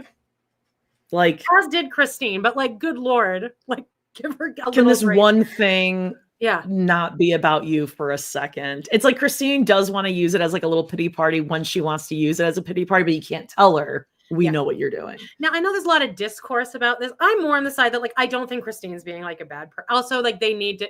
What is her storyline without this right now? Yeah. I mean, she kind of has to have David on there, right? Like, I'm sure the spouses have to agree to be kind of part of this. I It mean, I seems wish you weren't on there as manufactured. much, but I guarantee you, when Janelle saw this, she was like, "What? yeah. Okay." But I could see Christine making stupid comments like that too, because she does get very jealous and she She's says stuff. immature. In She is tone. emotionally immature. Yes. I mean, again, I do love Christine. She is getting a bad edit. I think Yeah. on No, purpose. she had a good season or two, and now it's Yeah. her time. And then her book came out. Like, I guess she needed to fall at some point. I'm sure she's fine. Yeah. I'm sure she's making a Yeah. shit ton of money off of that book. Right. $22.55. That was the moment where I felt like slapping her. How could she say that? She gets all the grandkids now.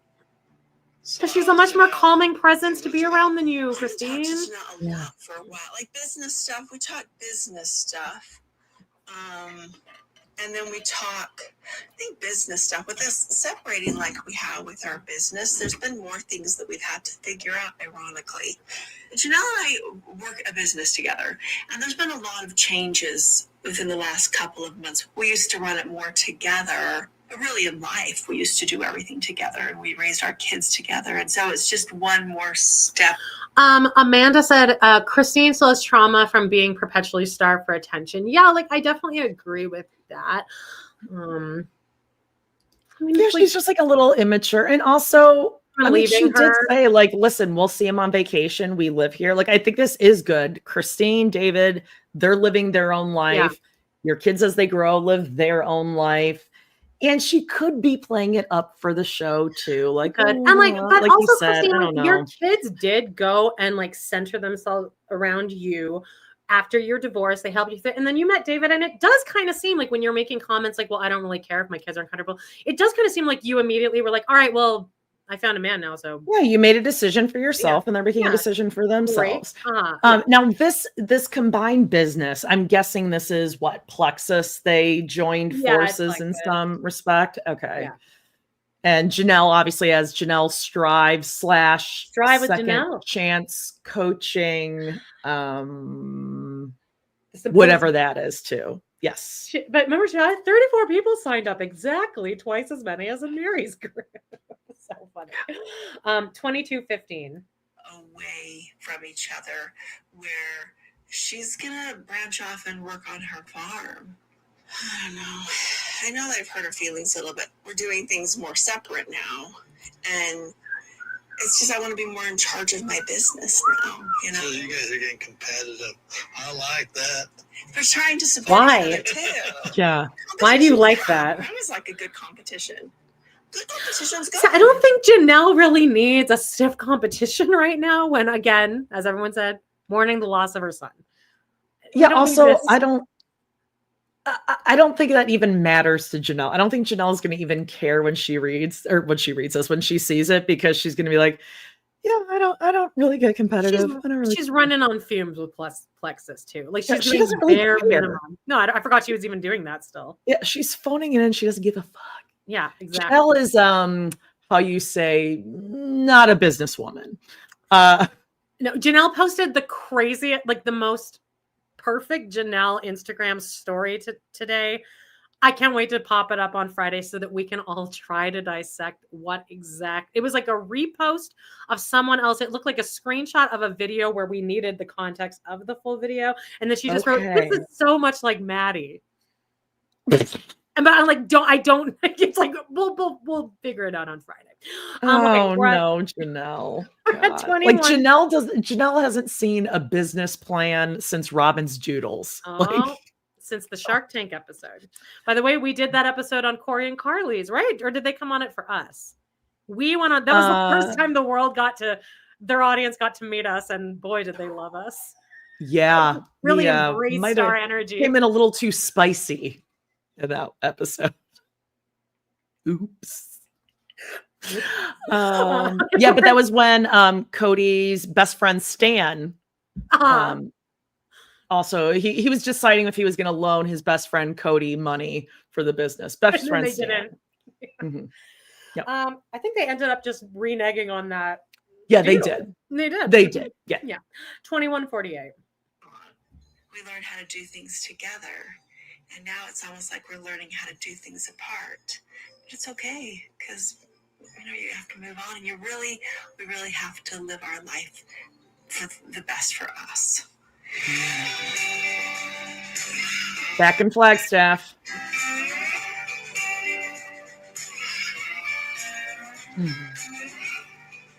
Kitchen. Oh gosh, man. My head is spinning. I don't even know where to start with it. Last day of packing today. Got to get out of the house. Anything that we're dumping, our garbages are full, so we got to haul them off. Yeah. Michael's leaving tomorrow. I hope he's okay.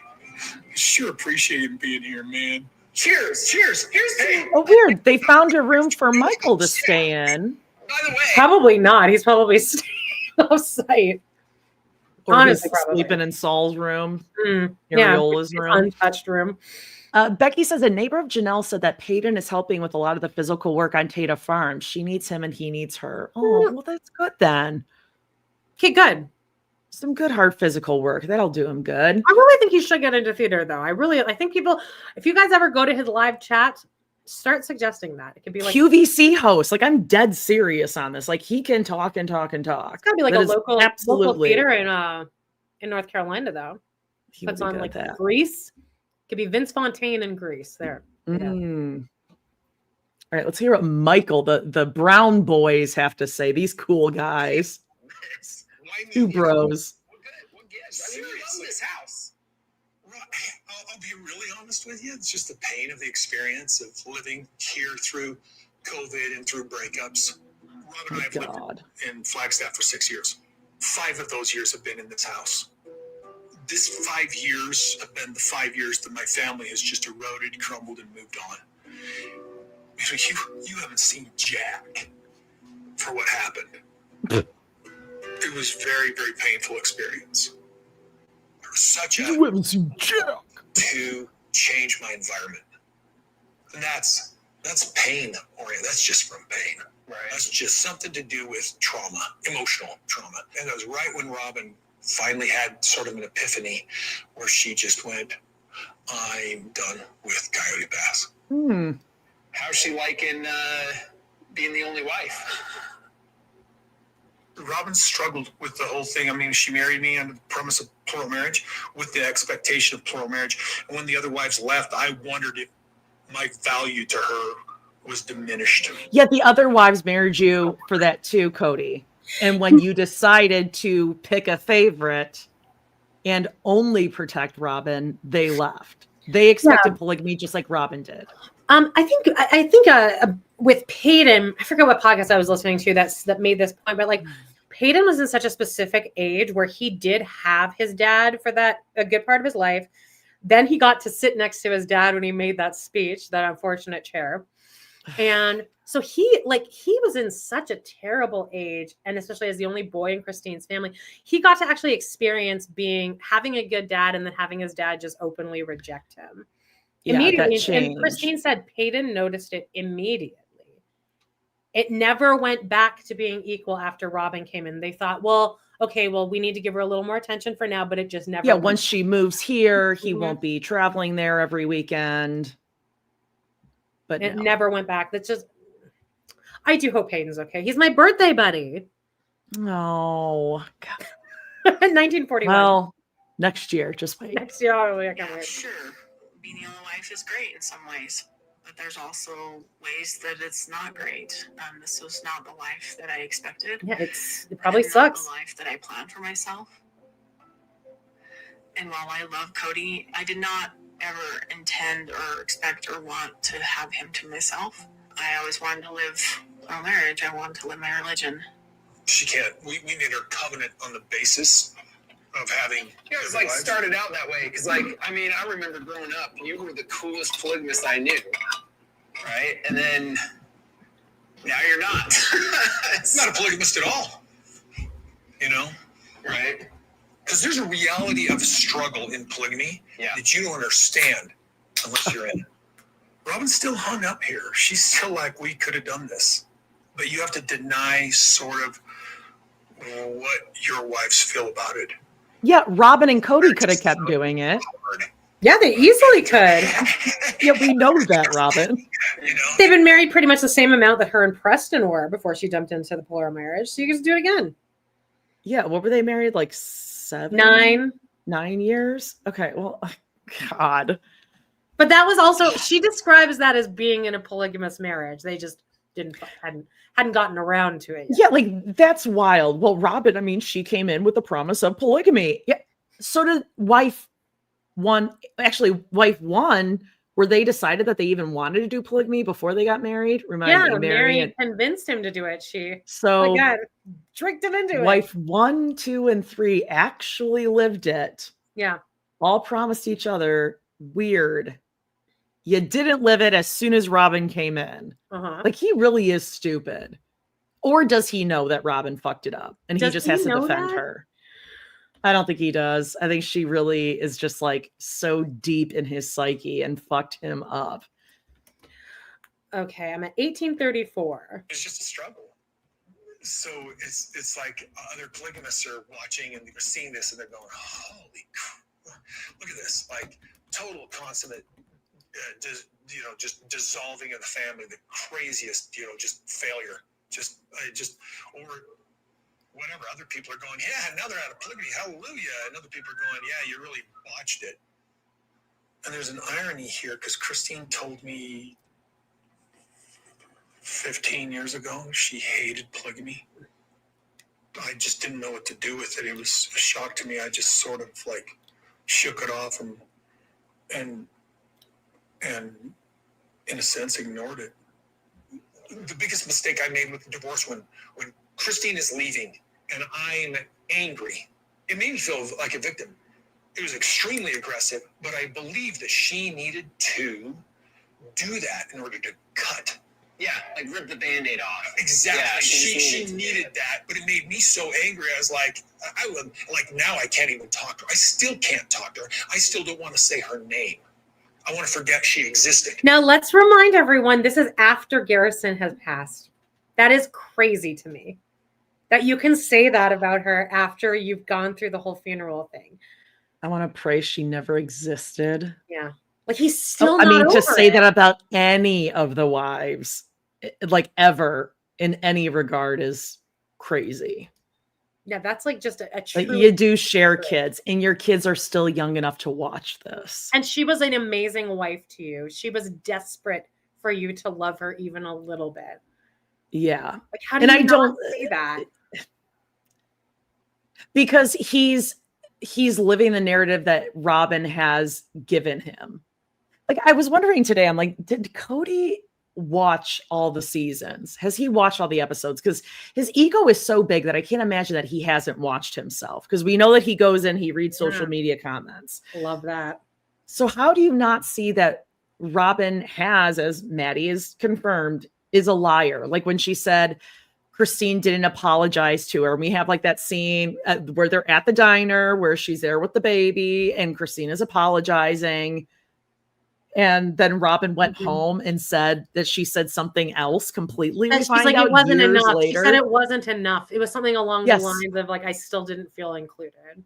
And Christine's crying, saying, I'm so sorry. I'm so sorry. By the way, so Kody, like, did you ever see any of that? And that it doesn't align with all these stories that Robyn's been telling you? I would love to know that. I don't know.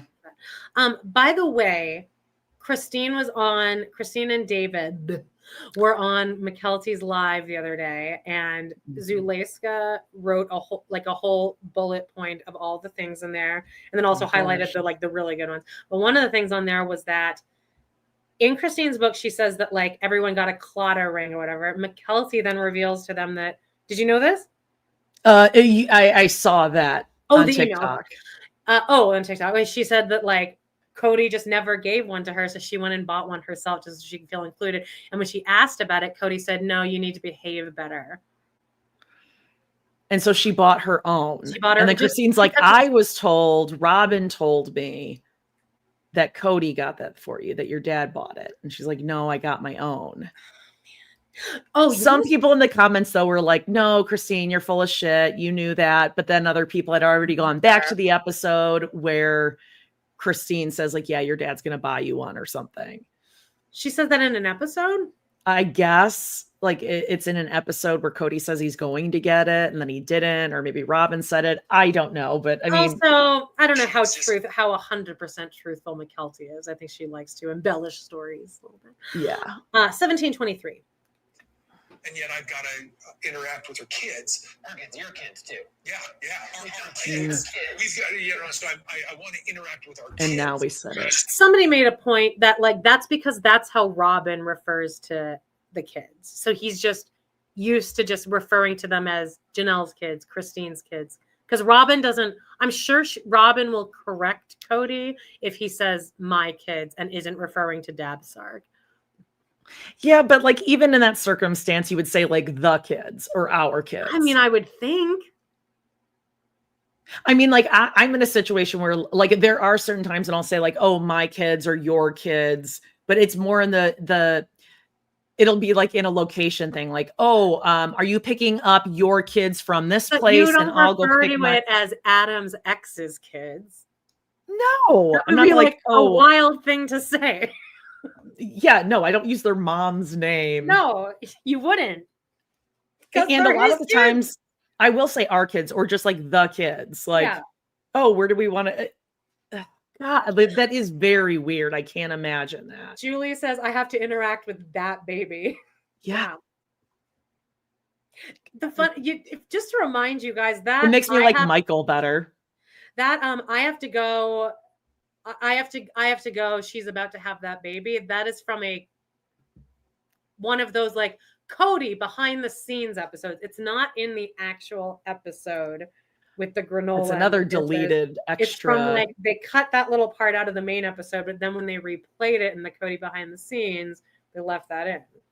Yeah. And I think a lot of podcasters don't recap those, so we randomly just like recapped it because it's all content, baby. We were like, what is this? Yeah, and Homegirl, this is a good differentiation. It's different, Jody, because Kody is the biological dad of them all. Exactly. Yeah. That's like that. It would be weird for me to say like Dave's kids and it's bizarre. It's and Dave so Schwa weird. Says you're also 2 years in, Jody, not 15, and you like lived with Robyn lived with them for most of the time. Alicia says it's from the All About Robyn. Oh, I'm surprised we even did that. I bet that was good one. Thank you. 1713. I got so bitter with everything, with how it all went down. I want to move off of that. You know, she's found her soulmate. She is happy as can be, and I want her to be in that space. There you go. If she's really happy, then she really needs to get over whatever happened with us. No, she doesn't. To be cool about You're talking about her right now, Kody. You're doing the exact same thing. And all you and Robyn talk about is your bitch ex-wives. Otherwise, because what would it's you talk your about? job. Yeah. She's answering the questions that she's given. And again, you are talking about it right now. So in this moment, you saying Christine always talks about me, you're talking about Christine. Idiot. Yeah, I really think that's all they talk about. Mm-hmm. I just can't imagine what him and Robyn even talk about. Yeah, I'm pretty sure we saw you go down and fell trees because you were so mad and angry. Crashing out so bad about it. 1652. Still hypocritical of me. I really recognize it because I'm happy with Robyn. Oh, we can tell. And you're both a real marital bliss there. Of this experience. Oof. I was a believer. And Christine wrote it. I thought I was seeing, and not just you, but I thought there was other. No, I feel like people in the comments last time were like, "Oh, this brother is kind of like an asshole too, and he's kind of like a prick." But so even if that is true, he's still coming across as a much better person than Kody. He still has the wherewithal to be like, yeah. But he still has the wherewithal to be like, those are your kids, though. And Kody keeps giving him these little softballs to like agree with him, and then he's like, I don't know about that. I think he's actually kind of setting him up. Like he's setting him up to say some things. Yeah, I kind of do. I feel like he's been talking to Maddie and Caleb. I'm loving this guy. And he's kind of a dick. And he's like, I mean, yeah, I can do that. And he's a younger, like, more fit version of Kody. And he's rocking the bald. Well, and he knows he can't be on Kody's side because he knows Kody's a joke. Well, yeah, he's self-aware is the word, I think. Yeah. Socially so aware. Like, if push comes to shove, this guy is choosing to look cool over than backing up his brother because he is kind of a douche. This is a good point. The Ashley, says their entire AUB community is just as disgusted as we are. And that is true. Like, Notes to Self always says that. Like, no one's happy about this. Everyone's like, you've made this into a bigger joke than we were before. Mm-hmm. Because before people, like, I feel like the idea about polygamy was like, oh, haha, Mormons, they marry a bunch of wives. But there was never this horrible, evil, destructive, but like now when I think of polygamy, I think of the Brown family and how like traumatic that all turned out to be. And this is actually what it's like. Yeah. Mm-hmm. Okay, I'm at 1625. So I was seeing that were I thought happy maybe. Are you wondering if polygamists are happy? I don't think Well, probably none of them are. It's a lonely world. And I don't really know quite why Robyn is still holding on to it in a sense. I drive by Christine's old house every single day. Every single day. I drive past Coyote Pass every single day. You know, this home is the last memories of our family during basically the breakup. Our last Christmas together, our last Thanksgiving together is all here, and the bitterness was already beginning then. I do not miss the drama of kind of that. He's just twisting this narrative, because he could also look at that as like, I don't want to leave this house because this was the last place Garrison was here with me and last place our family are together. You could flip it that way too. It's full of shit. The darkest months of my life was in this house. I broke my ankle. My drinking got way out of control. I gained like 80 pounds. This was like the darkest moments of my life, and I'm buying this house because I'm an adult. You have to kind of push it. We didn't put popcorn up for a background, Jody. I know. I realized that earlier. But I was gonna, like, it just doesn't like track with this whole thing. Yeah, we got to move the house because we have to move. Memories here. So too, if we move, I will forget about all those bad things and start fresh, alone with my one wife and her children. Just say that's what you want to do. You want to erase your past. Because we all know, too. The whole audience knows you. We've been watching you this long. We know. Yeah. Okay. I'm at 15:15. Oh, no. We're going ahead now. 15:04. When I heard this Christmas music playing here, I was like, oh, so they're just going to blast through Christmas time then. Right?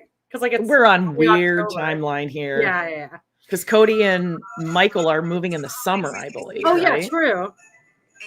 And everybody's starting to gather here in North Carolina. Even people that live far away are coming. So one thing, when you have a big family, it's really hard to coordinate schedules, and everybody's got a lot of plans. So we're getting together early this year. I have just moved to North Carolina from Utah, and we have just got here at the property, and we are going to cut down a Christmas tree from somewhere undecided at the moment. Say hi, Grandma. Hi, Grandma. Hi, Evie. I think it's a cool idea to cut a tree down on our property. I understand it. I'm like, I don't know. It's cool. It's fun. I like the idea of it. I just am pregnant and I have a 2-year-old, and that was just like, wow, that's a lot. All right. Like, why not? We have all these trees. We don't have to pay for them even. What's the timeline on Tata Farms? So, we were supposed to start about 2 months ago. We were supposed to start planting. We hurry and get our permits in for the property so we can plant, and it sits in the bureaucracy. Everybody's waiting on the other agency, or they need something, or they're like, they don't know. It's in the Did you see that Janelle and Maddie both have floors? Like, they have a ground floor of their house now. Yeah, they got like the subfloor. They have the platform. But they at least have that. Yeah.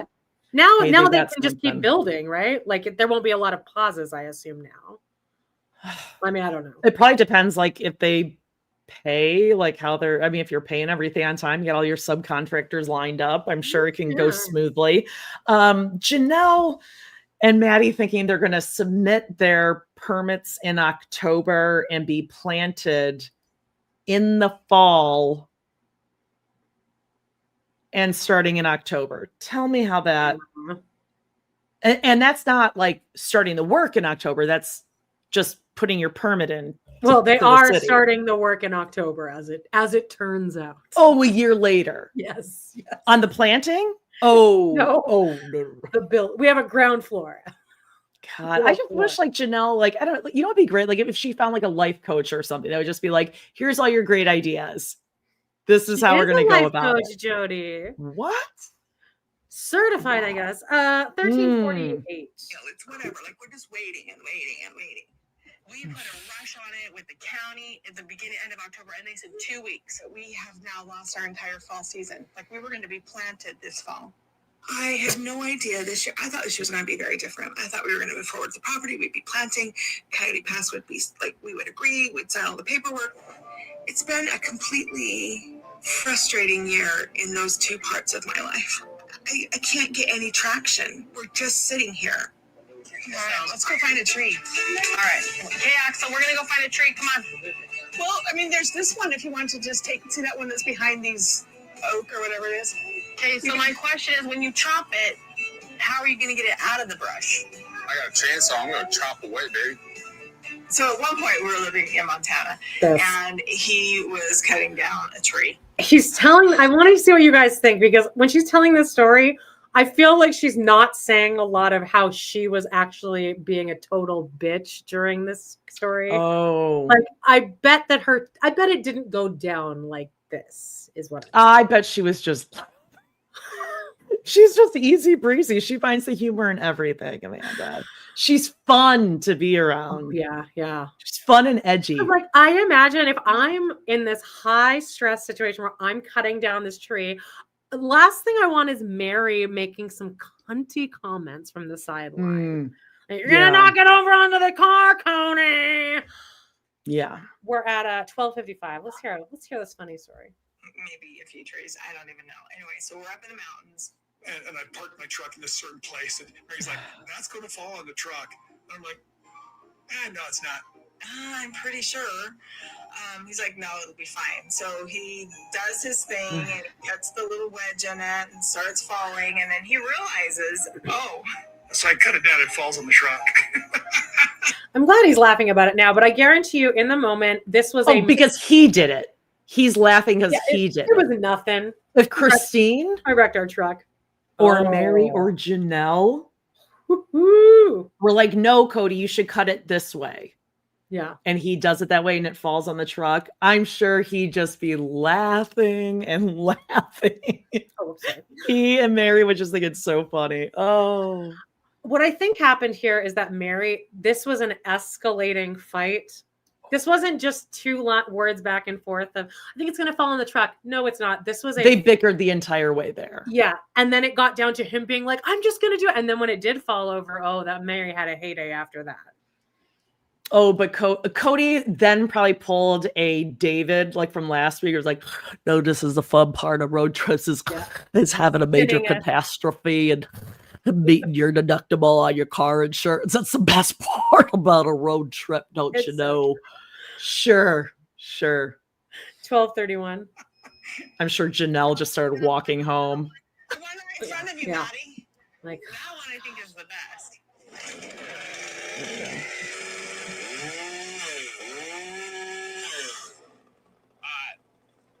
This is the tree, right? Yeah, chop it this way, please. why is that the tree? Not a good tree, Why? babe. And it's also not like a pine tree. Doesn't this look like the needles are very like long and like droopy? It's an evergreen. Isn't that deciduous? Is that a deciduous tree? What the fuck are you talking about? This doesn't look like a Christmas tree, is I guess what I would say. Yeah, agreed. I wonder because when it does get to the house, it's like the Charlie Brown Christmas tree, which is why I was going to do a Charlie Brown Christmas cover. But then I was like, oh, it's going to be Halloween. Oh, because it's Halloween. Yes. Pumpkin. So I went with Great Pumpkin. Can you throw that back up? Jen fits that look. Like that looks like that's what she looks like. Marcy. And Meri as Peppermint Patty. I mean, that hairstyle looks okay on Meri, huh? I mean, it's better. Peppermint Patty, yeah. Yeah, like there's something. It's not as blunt. Like it's not as razory and like spiky. It's just like a bob. Maybe if she got an interned bob, turned in bob, a bouncy bob. She maybe she did a blowout on her hair, curled under. Can that be her storyline for next season? Just a makeover? I would be fine with that. A Mama June, not too hot. I don't know. That'd be a lot. I don't know where they're gonna go. Somewhere in Parowan. Can you imagine the laughter throughout? Yeah, somewhere in Parowan. I can't. But I do wonder if in this tree, because it is very weird looking when they get it to the house and they put it up. I wonder if they like cut the top part off and brought that inside as their Christmas tree, like the pointy part. And then they left like the bottom part of the tree outside because it's an odd free to choose. I think they might just they probably ended up getting an actual tree, but also Janelle must have PTSDs over trees. Because remember the last fight her and Kody had over that fucking tree?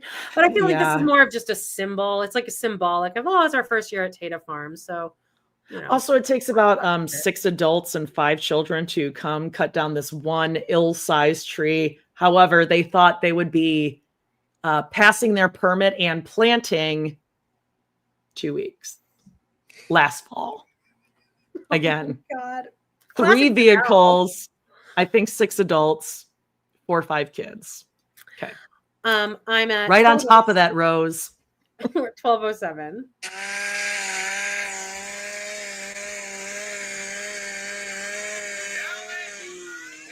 Didn't know how many tree experts we had in the comments here though. Rebecca said Jody the arborist over here, but people were telling us what the different trees are. My 2 autumn blazes back there. Oh, that's right. You have been recently shopping for trees, so thriving. They're starting to change. Our arborvitaes, they're taking. Fingers crossed on our mini spruce out there. So. Keep you updated. I'll go outside. I'll take some pictures and make sure I get one of Bob too. I need to see that. I need to see that Bob. I'm at 11:58. This is riveting shit.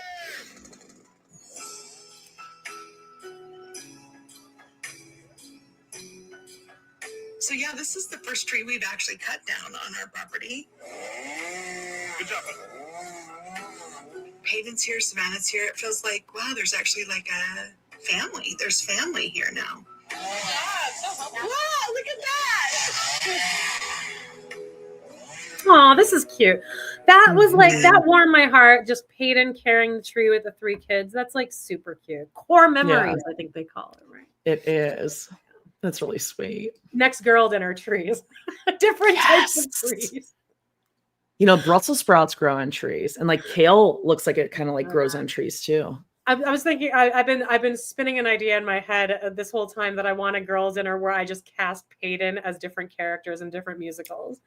Okay, done. Oh, you want it? Yeah, sure. Why not? It's all content, baby. Everything. We're at 11:29. Garrison's not going to be here this year. It's a very strange year. It's a strange year. Lots of new things, lots of new beginnings, and then some sad things too. Yeah.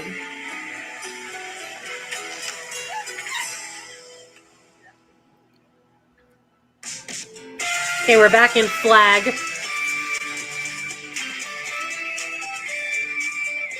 Michael grew up in plural marriage. Our dad had wives.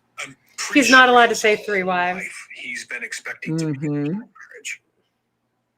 I've been talking you out of plural marriage for a while. What are your thoughts on that? I've been telling you, I don't know, Michael. So that when started plural marriage when Kody was 19, because Kody left for his mission. So was Michael born of that? Oh, like Kody left and full brother. Handsome Woman and Win just started like going at it. Who's the mom? Does he have the handsomest of all the mothers as the mother for Michael? Yeah, I think Janelle. Yeah. Okay, so he probably was already born, but so that must right have been around for there. him. Probably age 5. It's perfect time to introduce this, right? My cool older brother, Kody. 10:47. Don says Michael has a different mom. Oh, interesting. The Quinn's genes are very strong because these two look very, and Michael looked exactly like Garrison. Yes. Only on his first wife. Michael has a different mom. Somebody let us know the handsomest. Yes. I'm at 10:44. For sure. Yeah. Never going to happen. It's never going to happen. And maybe I held on to it for a while because of you. Dude, I got to tell you, this is the craziest thing I had epiphany just a little while ago. Dad, our father, was getting into plural marriage at the exact age that I started getting out of it. Now you bring up Dad. I mean, maybe I held on to plural marriage for a while because of Dad too. Because you start out later in life with it, you might successfully pull it off. It's a different story. I mean, he went to his grave with Three women that were madly in love with him. It's wild. His fault. Well, in your mind, they were. But what is it with Janelle's mom, who literally went to meet Wynn because she thought that Janelle was going to be pulled into this evil cult? Like, so Wynn must have something amazingly, because she's not an idiot, Janelle's mom. I'm sure he was a smooth talker like Kody. But we've met him and he's like, doesn't even say anything. To he's us. Just like a bitchy, grouchy, old ass man. To us. Okay. But also, like, these women, regardless of whether they were raised in polygamy or not, do have kind of like a patriarchal view on things. Janelle's mom wasn't raised in polygamy. No, I'm saying, I know she wasn't, but she was still raised in the church. And so there's like a certain aspect. And he probably was very charismatic and like, wow, this guy thinks I'm special, and did make him feel great. Kody is much the same. He's charismatic. That's how he, had the 4 wives that fell in love with him. We just didn't see the bad side of Wynn. Yeah, so I guess we met Wynn when he was like on his way out, I guess, too. Yeah, and Grandma Cheryl, Janelle's mom, wasn't having kids and raising kids with him. Yeah, true. Like, and they all have their own house too. Shit. They all have their own house on a compound, which like we found in Vegas is probably the thing that works the best. And then you move. Yeah. And like Janelle is seemingly easy to get along with, low maintenance in relationships. Maybe Cheryl was the same, and it was like, hey, it worked for both of them. But the way Kody is idolizing his dad goes along with everything that Dr. Adam, Sister Wives Professor, has said. Yeah. And Cara Berry has said that too. Cara, I think she was maybe doing a crossover with Dr. Adam.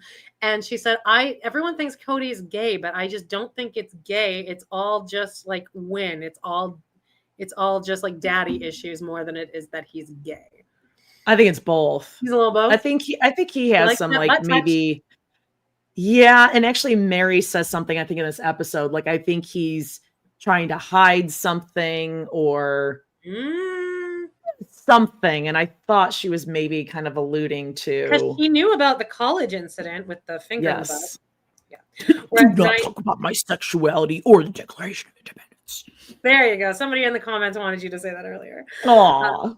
They're making another movie. Did you know that? Did you see that? Did you know that? They're making another. Kody is camping out all night, just like you will be doing for Wicked. He will be there. Did you hear about they teased who the Cowardly Lion's voice is going to be, even though the Cowardly Lion doesn't really talk in Wicked, and everyone's speculating on who it is, and John M. Chu was like, "You guys are going to be blown away when this guy steps on the red Gad. Oh God, thank God it's not Gad. I was hoping it would be Seth Rogen because there was lots of speculation, and then it came out yesterday. It was Coleman Domingo, which is like, oh, okay. Who's that? He was in that Sing Sing movie. He's in Euphoria. I mean, I know how much you love Euphoria. He's like, I think he's gay. Them. He's a black man, very sexy voice. Oh, okay. But I don't know if him stepping on the red carpet, anyone would really give a shit, but okay. Oh. People were like hoping that it wasn't Corden. Okay, I'm glad I'm not the only one in the comments. We got a who? Look him up. You'll recognize. He was in Sing Sing. I think he's been nominated for a few Oscars. He's very good. I'm at 9:58. Dude, I think it's okay. Let's just think of this, and I'm not being sexist, okay? Yeah. But just sheer damn manliness. Yeah. What do you think, dude? Don't you think? So you're being sexist? Attraction because he was just, and he was angry, and he was mean. Oh, so like you. Extremely masculine. Yeah. Okay, but also he was angry and mean. So shouldn't that negate the masculine? Like that doesn't make being masculine better. No. If you're angry and mean to your kids. No, it is better. I mean, because being manly is the best thing you can be.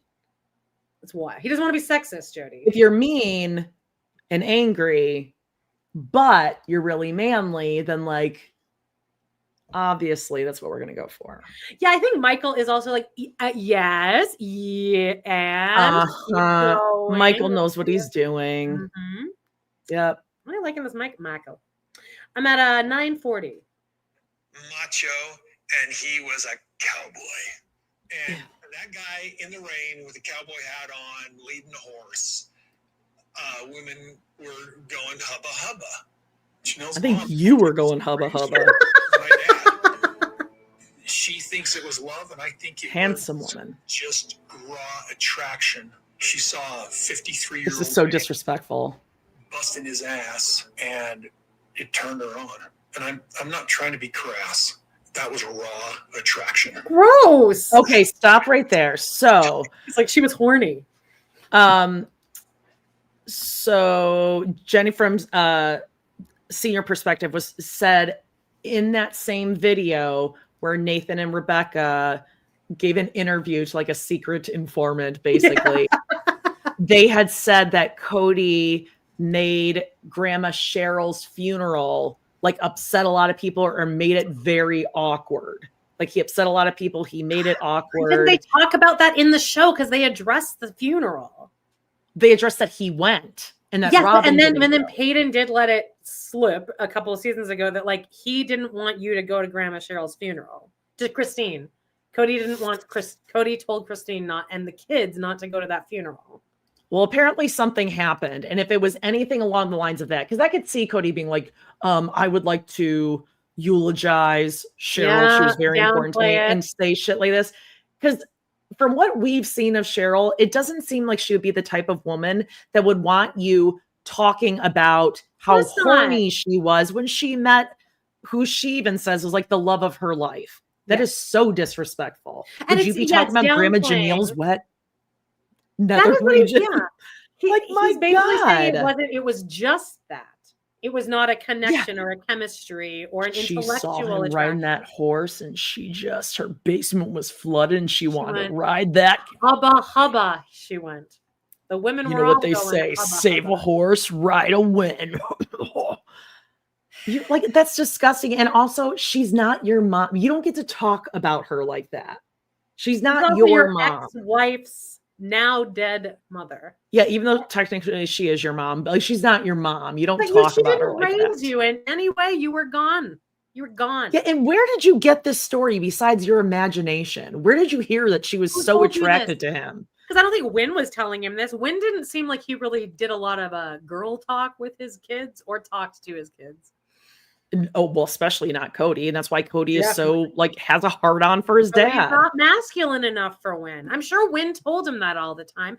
And that's why he's got to go this way on it, because he couldn't be himself unless he was wearing those pants with Ken, where we didn't see where his hands ended, but we saw where they started. Okay. I don't think that was Ken, though. I think that was his mission buddy, is the picture. Oh, his first love? I think that's where the finger happened. I might be. It's all discombobulated in my head. Who was the pants picture? Was the guys? Let us know. Was the pants picture Ken or was it his first? There's a photo of Kody and another dude on a mission, and they are sharing a pair of pants, and they have like their arm around each other, and then hands. There's one hand that's in the pants, each of them. You can see where their hand starts. You can't see where it ends. Look it up. Is that Ken or is that first mission? Taker of Cody's virginity. First missionary position, if you know what I mean. 904. Because I hit an age where I just don't think they were into me anymore. To be fair, I go back. That's such bullshit. I'm to a point where I don't want to blame polygamy anymore, but you make these connections that you assume are correct. And you do that sometimes when you're dating. With marriage, you're sort of strangers till you're not. Would you have been interested in polygamy if I wouldn't have failed? Would you still be interested if my family wouldn't have failed in the polygamy thing? You weren't the only one. I probably watched enough failures. People. You know what? Life's already tough. Maybe we don't need to make this any harder.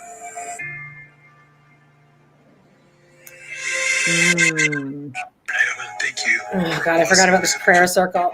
Auntie Krista said it was not with Ken in the pants. They went to different places on their missions. It's his mission companion that I believe Kody wrestles in an episode. Yes, you're right. Okay, the friend comes back. They wrestle, of course, because what are guys gonna do after they haven't seen each other for a while? Then get down in a little 5-on-2. All those hormones. Yeah, because I remember they were in their mission outfits, and Ken and him were mission buddies. Ken and Kody were they really are like the Ross and Rachel. Like, will they, won't they? You know.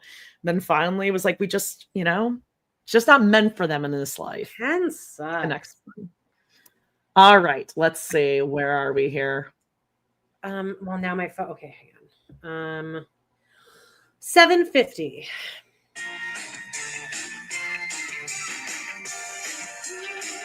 Jamming. Maddie, do we have Maddie? Hello, Maddie, I hate this. Maddie, do we have lights? Fuck you, Caleb. That pissed me off so bad. Maddie. Hey, first of all, hair looks here, though. By the way, Mykelti looks. Yeah, I can't pay attention because I'm too busy looking at the awful shit show of a backsplash they put up. How about you do that? And Caleb, how about you go check for the lights instead of going, Maddie. Hey, Maddie's busy entertaining the 7 family members and 6 kids you have. Shut up, Caleb. Oh, I see the backsplash. You know what their backsplash looks like? It looks like shit. It does, but it looks like in Peanuts, like Peanuts cartoon strip, like how they draw things with thick lines. That's what it looks like. Yeah, it looks like the pigpen stuff around Kody, the thick black. Yes. And that'd be cute if they were referencing that, but they're not. Yeah. I'm at 7:30. Also, it's never cute when someone says mom, or Maddie. What? I would scream. That's probably what she would have done if cameras weren't there. Yeah. Oh, yeah. Yeah. Okay, I'm at 7:33. Gosh, to see if there's like spools of lights. I read the Darger's book. Was it good? I think she's cute. Because he actually loves. Should we read the Darger's book as a book club? Oh, babe, I don't know if I'm ready for that one. I don't know if I'm ready for that. Too much fat shaming in that one. You thought Christine's book had some fat shaming in it. The Darger's book's going to have some fat shaming in it. Oh, yeah. Daily weigh-ins. Oh, for sure. Yeah, there's a weekly weigh-in. 1,000%. Oh, good. There's a baby on the countertop for you, Amanda. I always love that. Bare feet, hopefully. I'm at 7:24. All of his wives. One thing that the kids will sometimes bring to me is like, wow, polygamy really doesn't work, right? And that's a very common thing that I hear from a lot of people. I have seen families that can do it, and it just really depends on the man's character. The one that we all sort of know really well. This is so great. Meant for Kody. Mm-hmm. And he has done such a good job managing his relationships with his wives. Wow. From what they're showing us. Yes. I feel like Just like you guys showed us how happy you were. Even notes to self, she says that he's like, Joe's like a great guy. But again, like, inherently bad people can still do nice things for others. So, I mean, we haven't heard from any of his wives. Yeah, they need to leave first. Yeah. Like, is he in contact with all of his children? I don't think he is. I think he has some kids who... His kids in that episode seem to despise him. Yeah, I thought some of the older ones have disconnected themselves. Huh, yeah, Joe Darger's son referred to him as big, bald, and scary. Yeah. That one son in that episode in particular seemed to have a lot of trauma, like currently working through trauma in that episode.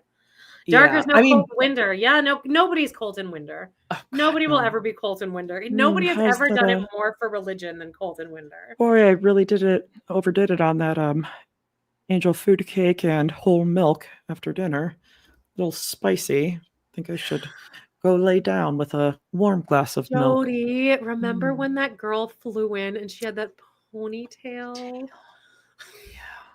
And she was wearing a hat like Robyn wears hats. And he's like, how was the flight? How's the weather up there in North Carolina? Oh, the mountain. Yeah, the mountains. They seem to really have a cold front sometimes. This is his potential wife, and she's like, yeah. She was wearing Tevas. And then they had to make a statement afterward, and they're like, about her hat. It was okay to wear the hat.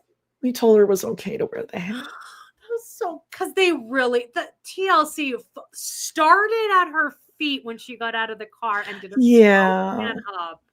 Yeah, and she had on like a Jesus t-shirt or something, like I love sunny days and God or something. And 6:48. she has thinner hair than I do. Oh. Excellent with his kids and his family. Janelle looks great in this scene. This kills Kody. Had a really decent beginning of success, I think, because his wives were all culturally homogenous. They were related. They understood plural marriage from a perspective. So did literally all your wives except for Janelle, and Janelle loved polygamy more than they did. So that's not any excuse. Yeah, and in fact, I don't know if you know this, Kody, but Christine was polygamy royalty, so pretty sure she knew a thing or two about it. Yeah. 620 poo. I think they've been very successful. Nice to see you. By the way, I would say that every time we see the Dargers on screen, the wives seem more sad and joyless than measured. They're very measured. They know what they're doing. Void of joy. Like they match Robyn's energy, whereas at least like Kody's wives had a little bit of spark and light in them.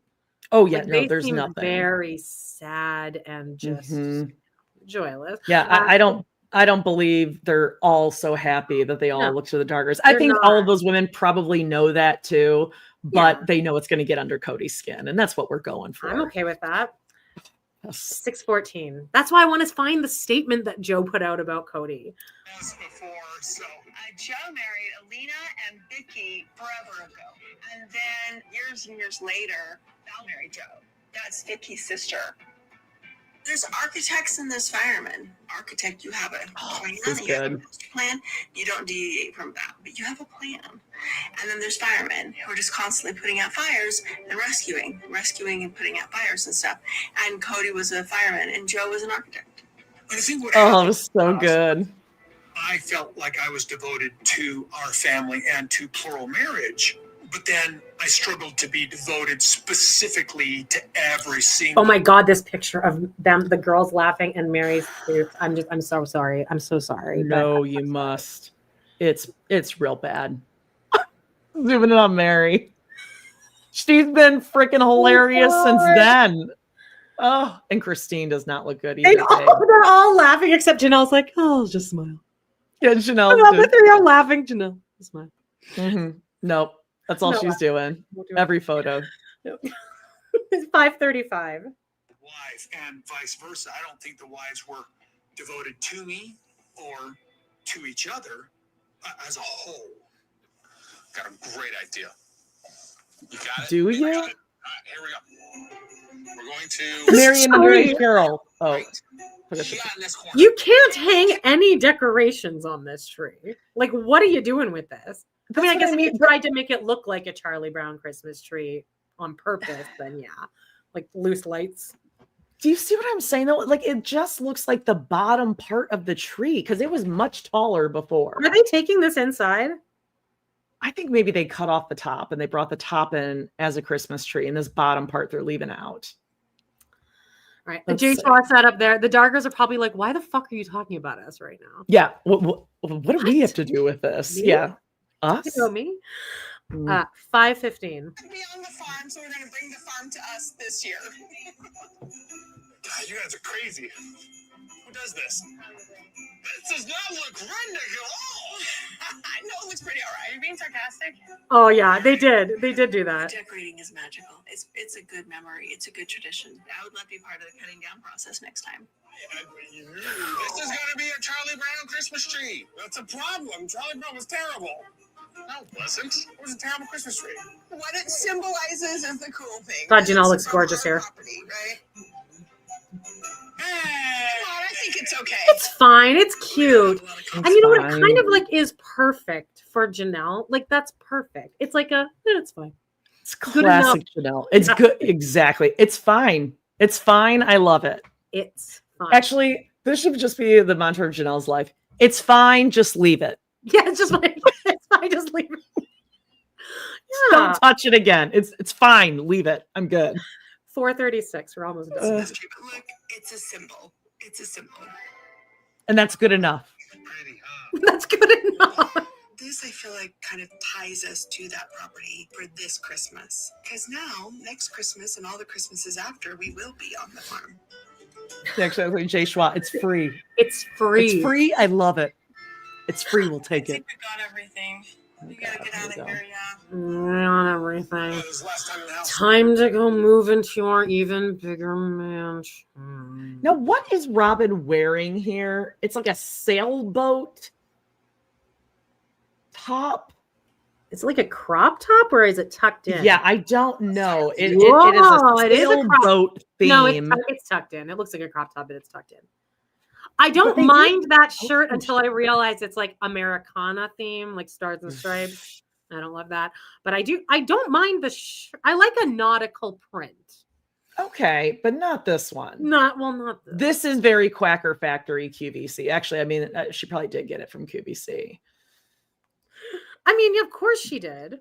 The caramel apples were from QVC. That blew my mind. Mrs. Printables.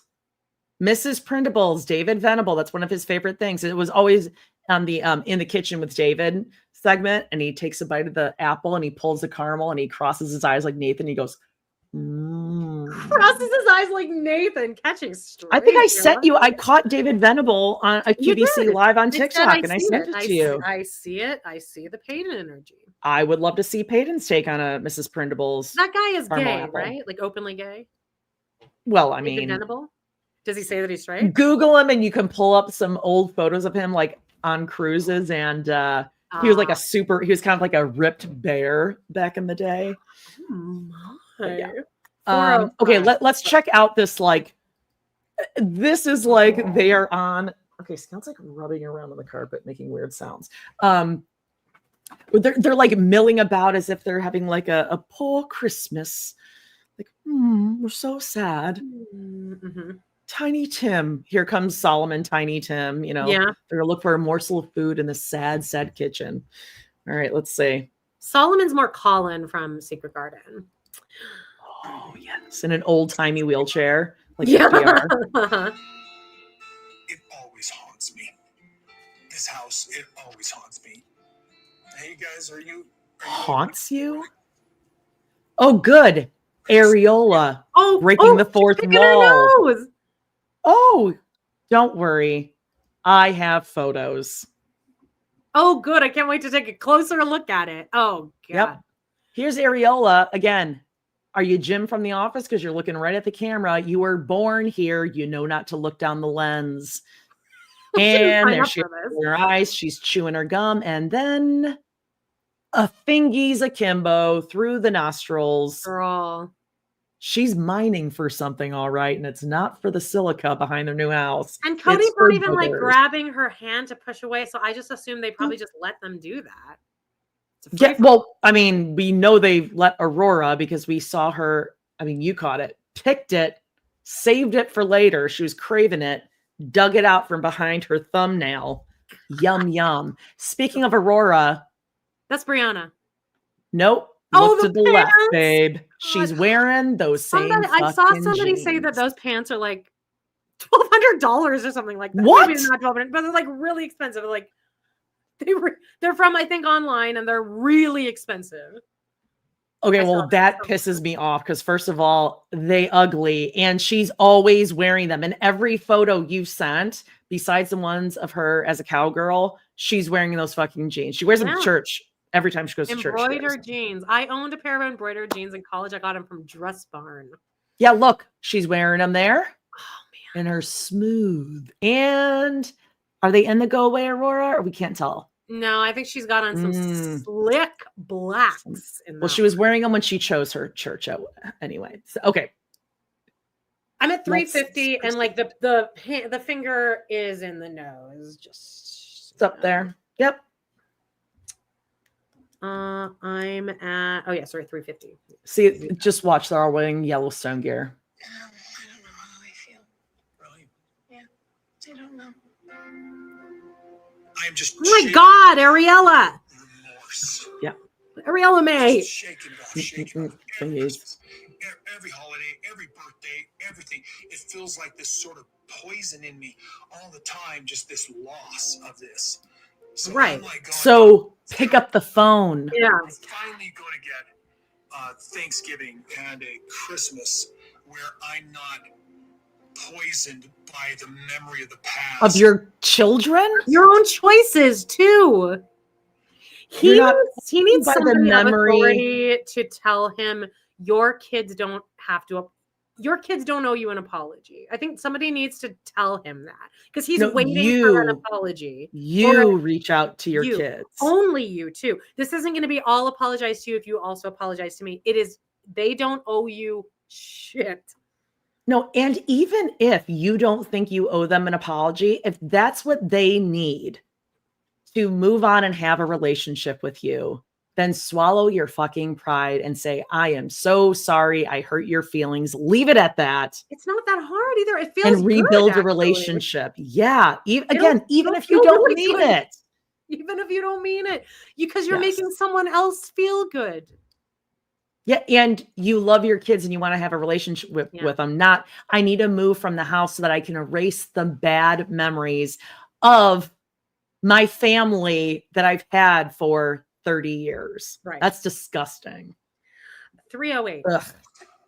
I'm just tired, and I'm not sad, but I'm kind of emotional about leaving. Yeah. You?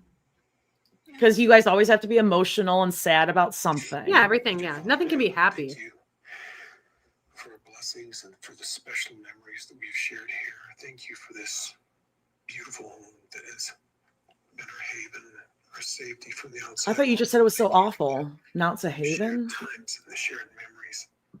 I'm going to tell you, I don't know what went wrong, but I know that I stirred up a jealousy putting her in this house. Yeah. Is Oh. this the one that has 5 bedrooms? This has 5 bedrooms, yeah. That she pouted about and crossed her arms. And she was like, Are you really serious about this place? My wives, in whatever way, couldn't handle that I was willing to fight so much to make sure that Robyn was safely kept. It was because you didn't care about Sick. them. How are you not that seeing is that? sick.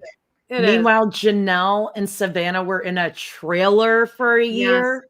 The way they've spun this, and actually the way they It's have gross. spun that. To keep Robyn safe. He'll What, just- what about Truly? You know, like the daughter that you almost killed? That then you were annoyed that you had to go to the hospital and like annoyed that she was sick and you had to take care of We're her. taking a nap at Robyn. All right, Mhm. 206. Let's round this up. What do you think, sweetie? Can't with the sweetie. About this rocking chair? That's your room? That's your TV room? Saul touching the walls of the house they don't own yet. I'm sorry. There's things that you do as a polygamist that you have to do to make another wife feel like, well, how's that fair for me? Thank you, Father. Yeah. Blessings, and thank you for this experience as we finish this part of our journey. In the name of the Messiah. Again, it's the wives' fault that they were jealous. All right, well, I better get going. All right. Ooh, Okay, so watch Areola. She's doing like she is. touching the wall. It was very after your hamster died, your gerbil died, you looked out a rainy window in the car and you just like It was a and then hamster. what song was it? Tears in Heaven. I imagine holding it. Clapped in tears in heaven.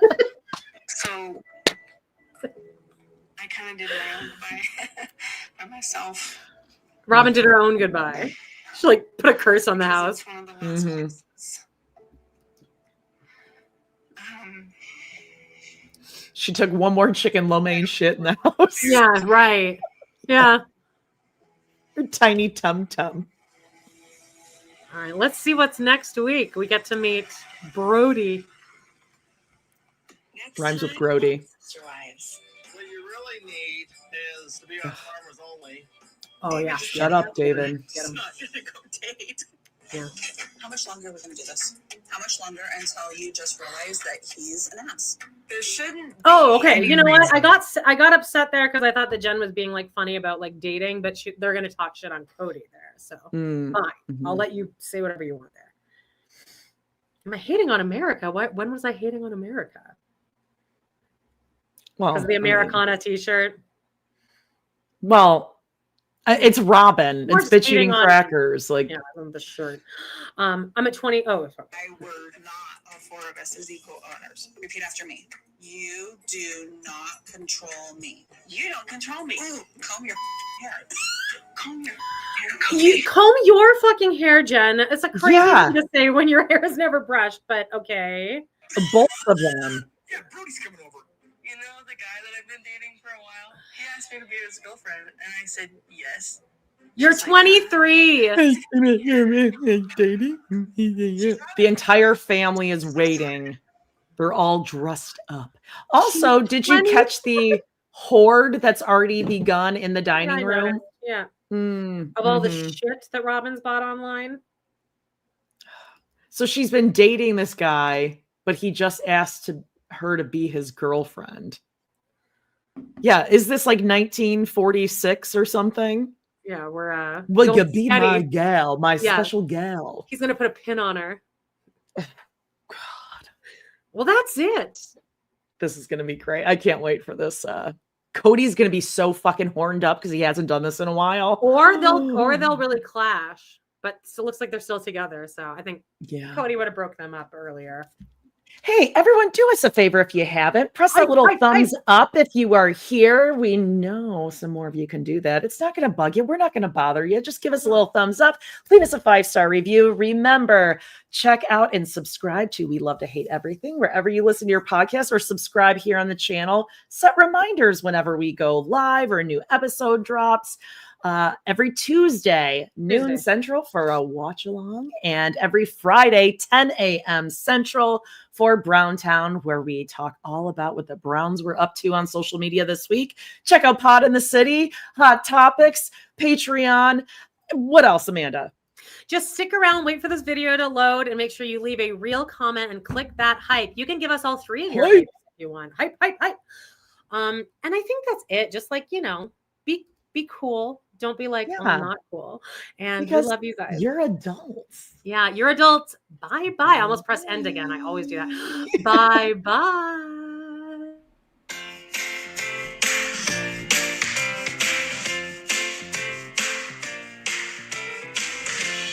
Well, guys, it's been a blast. Thank you so much for joining us today on our We Love to Hate Everything channel.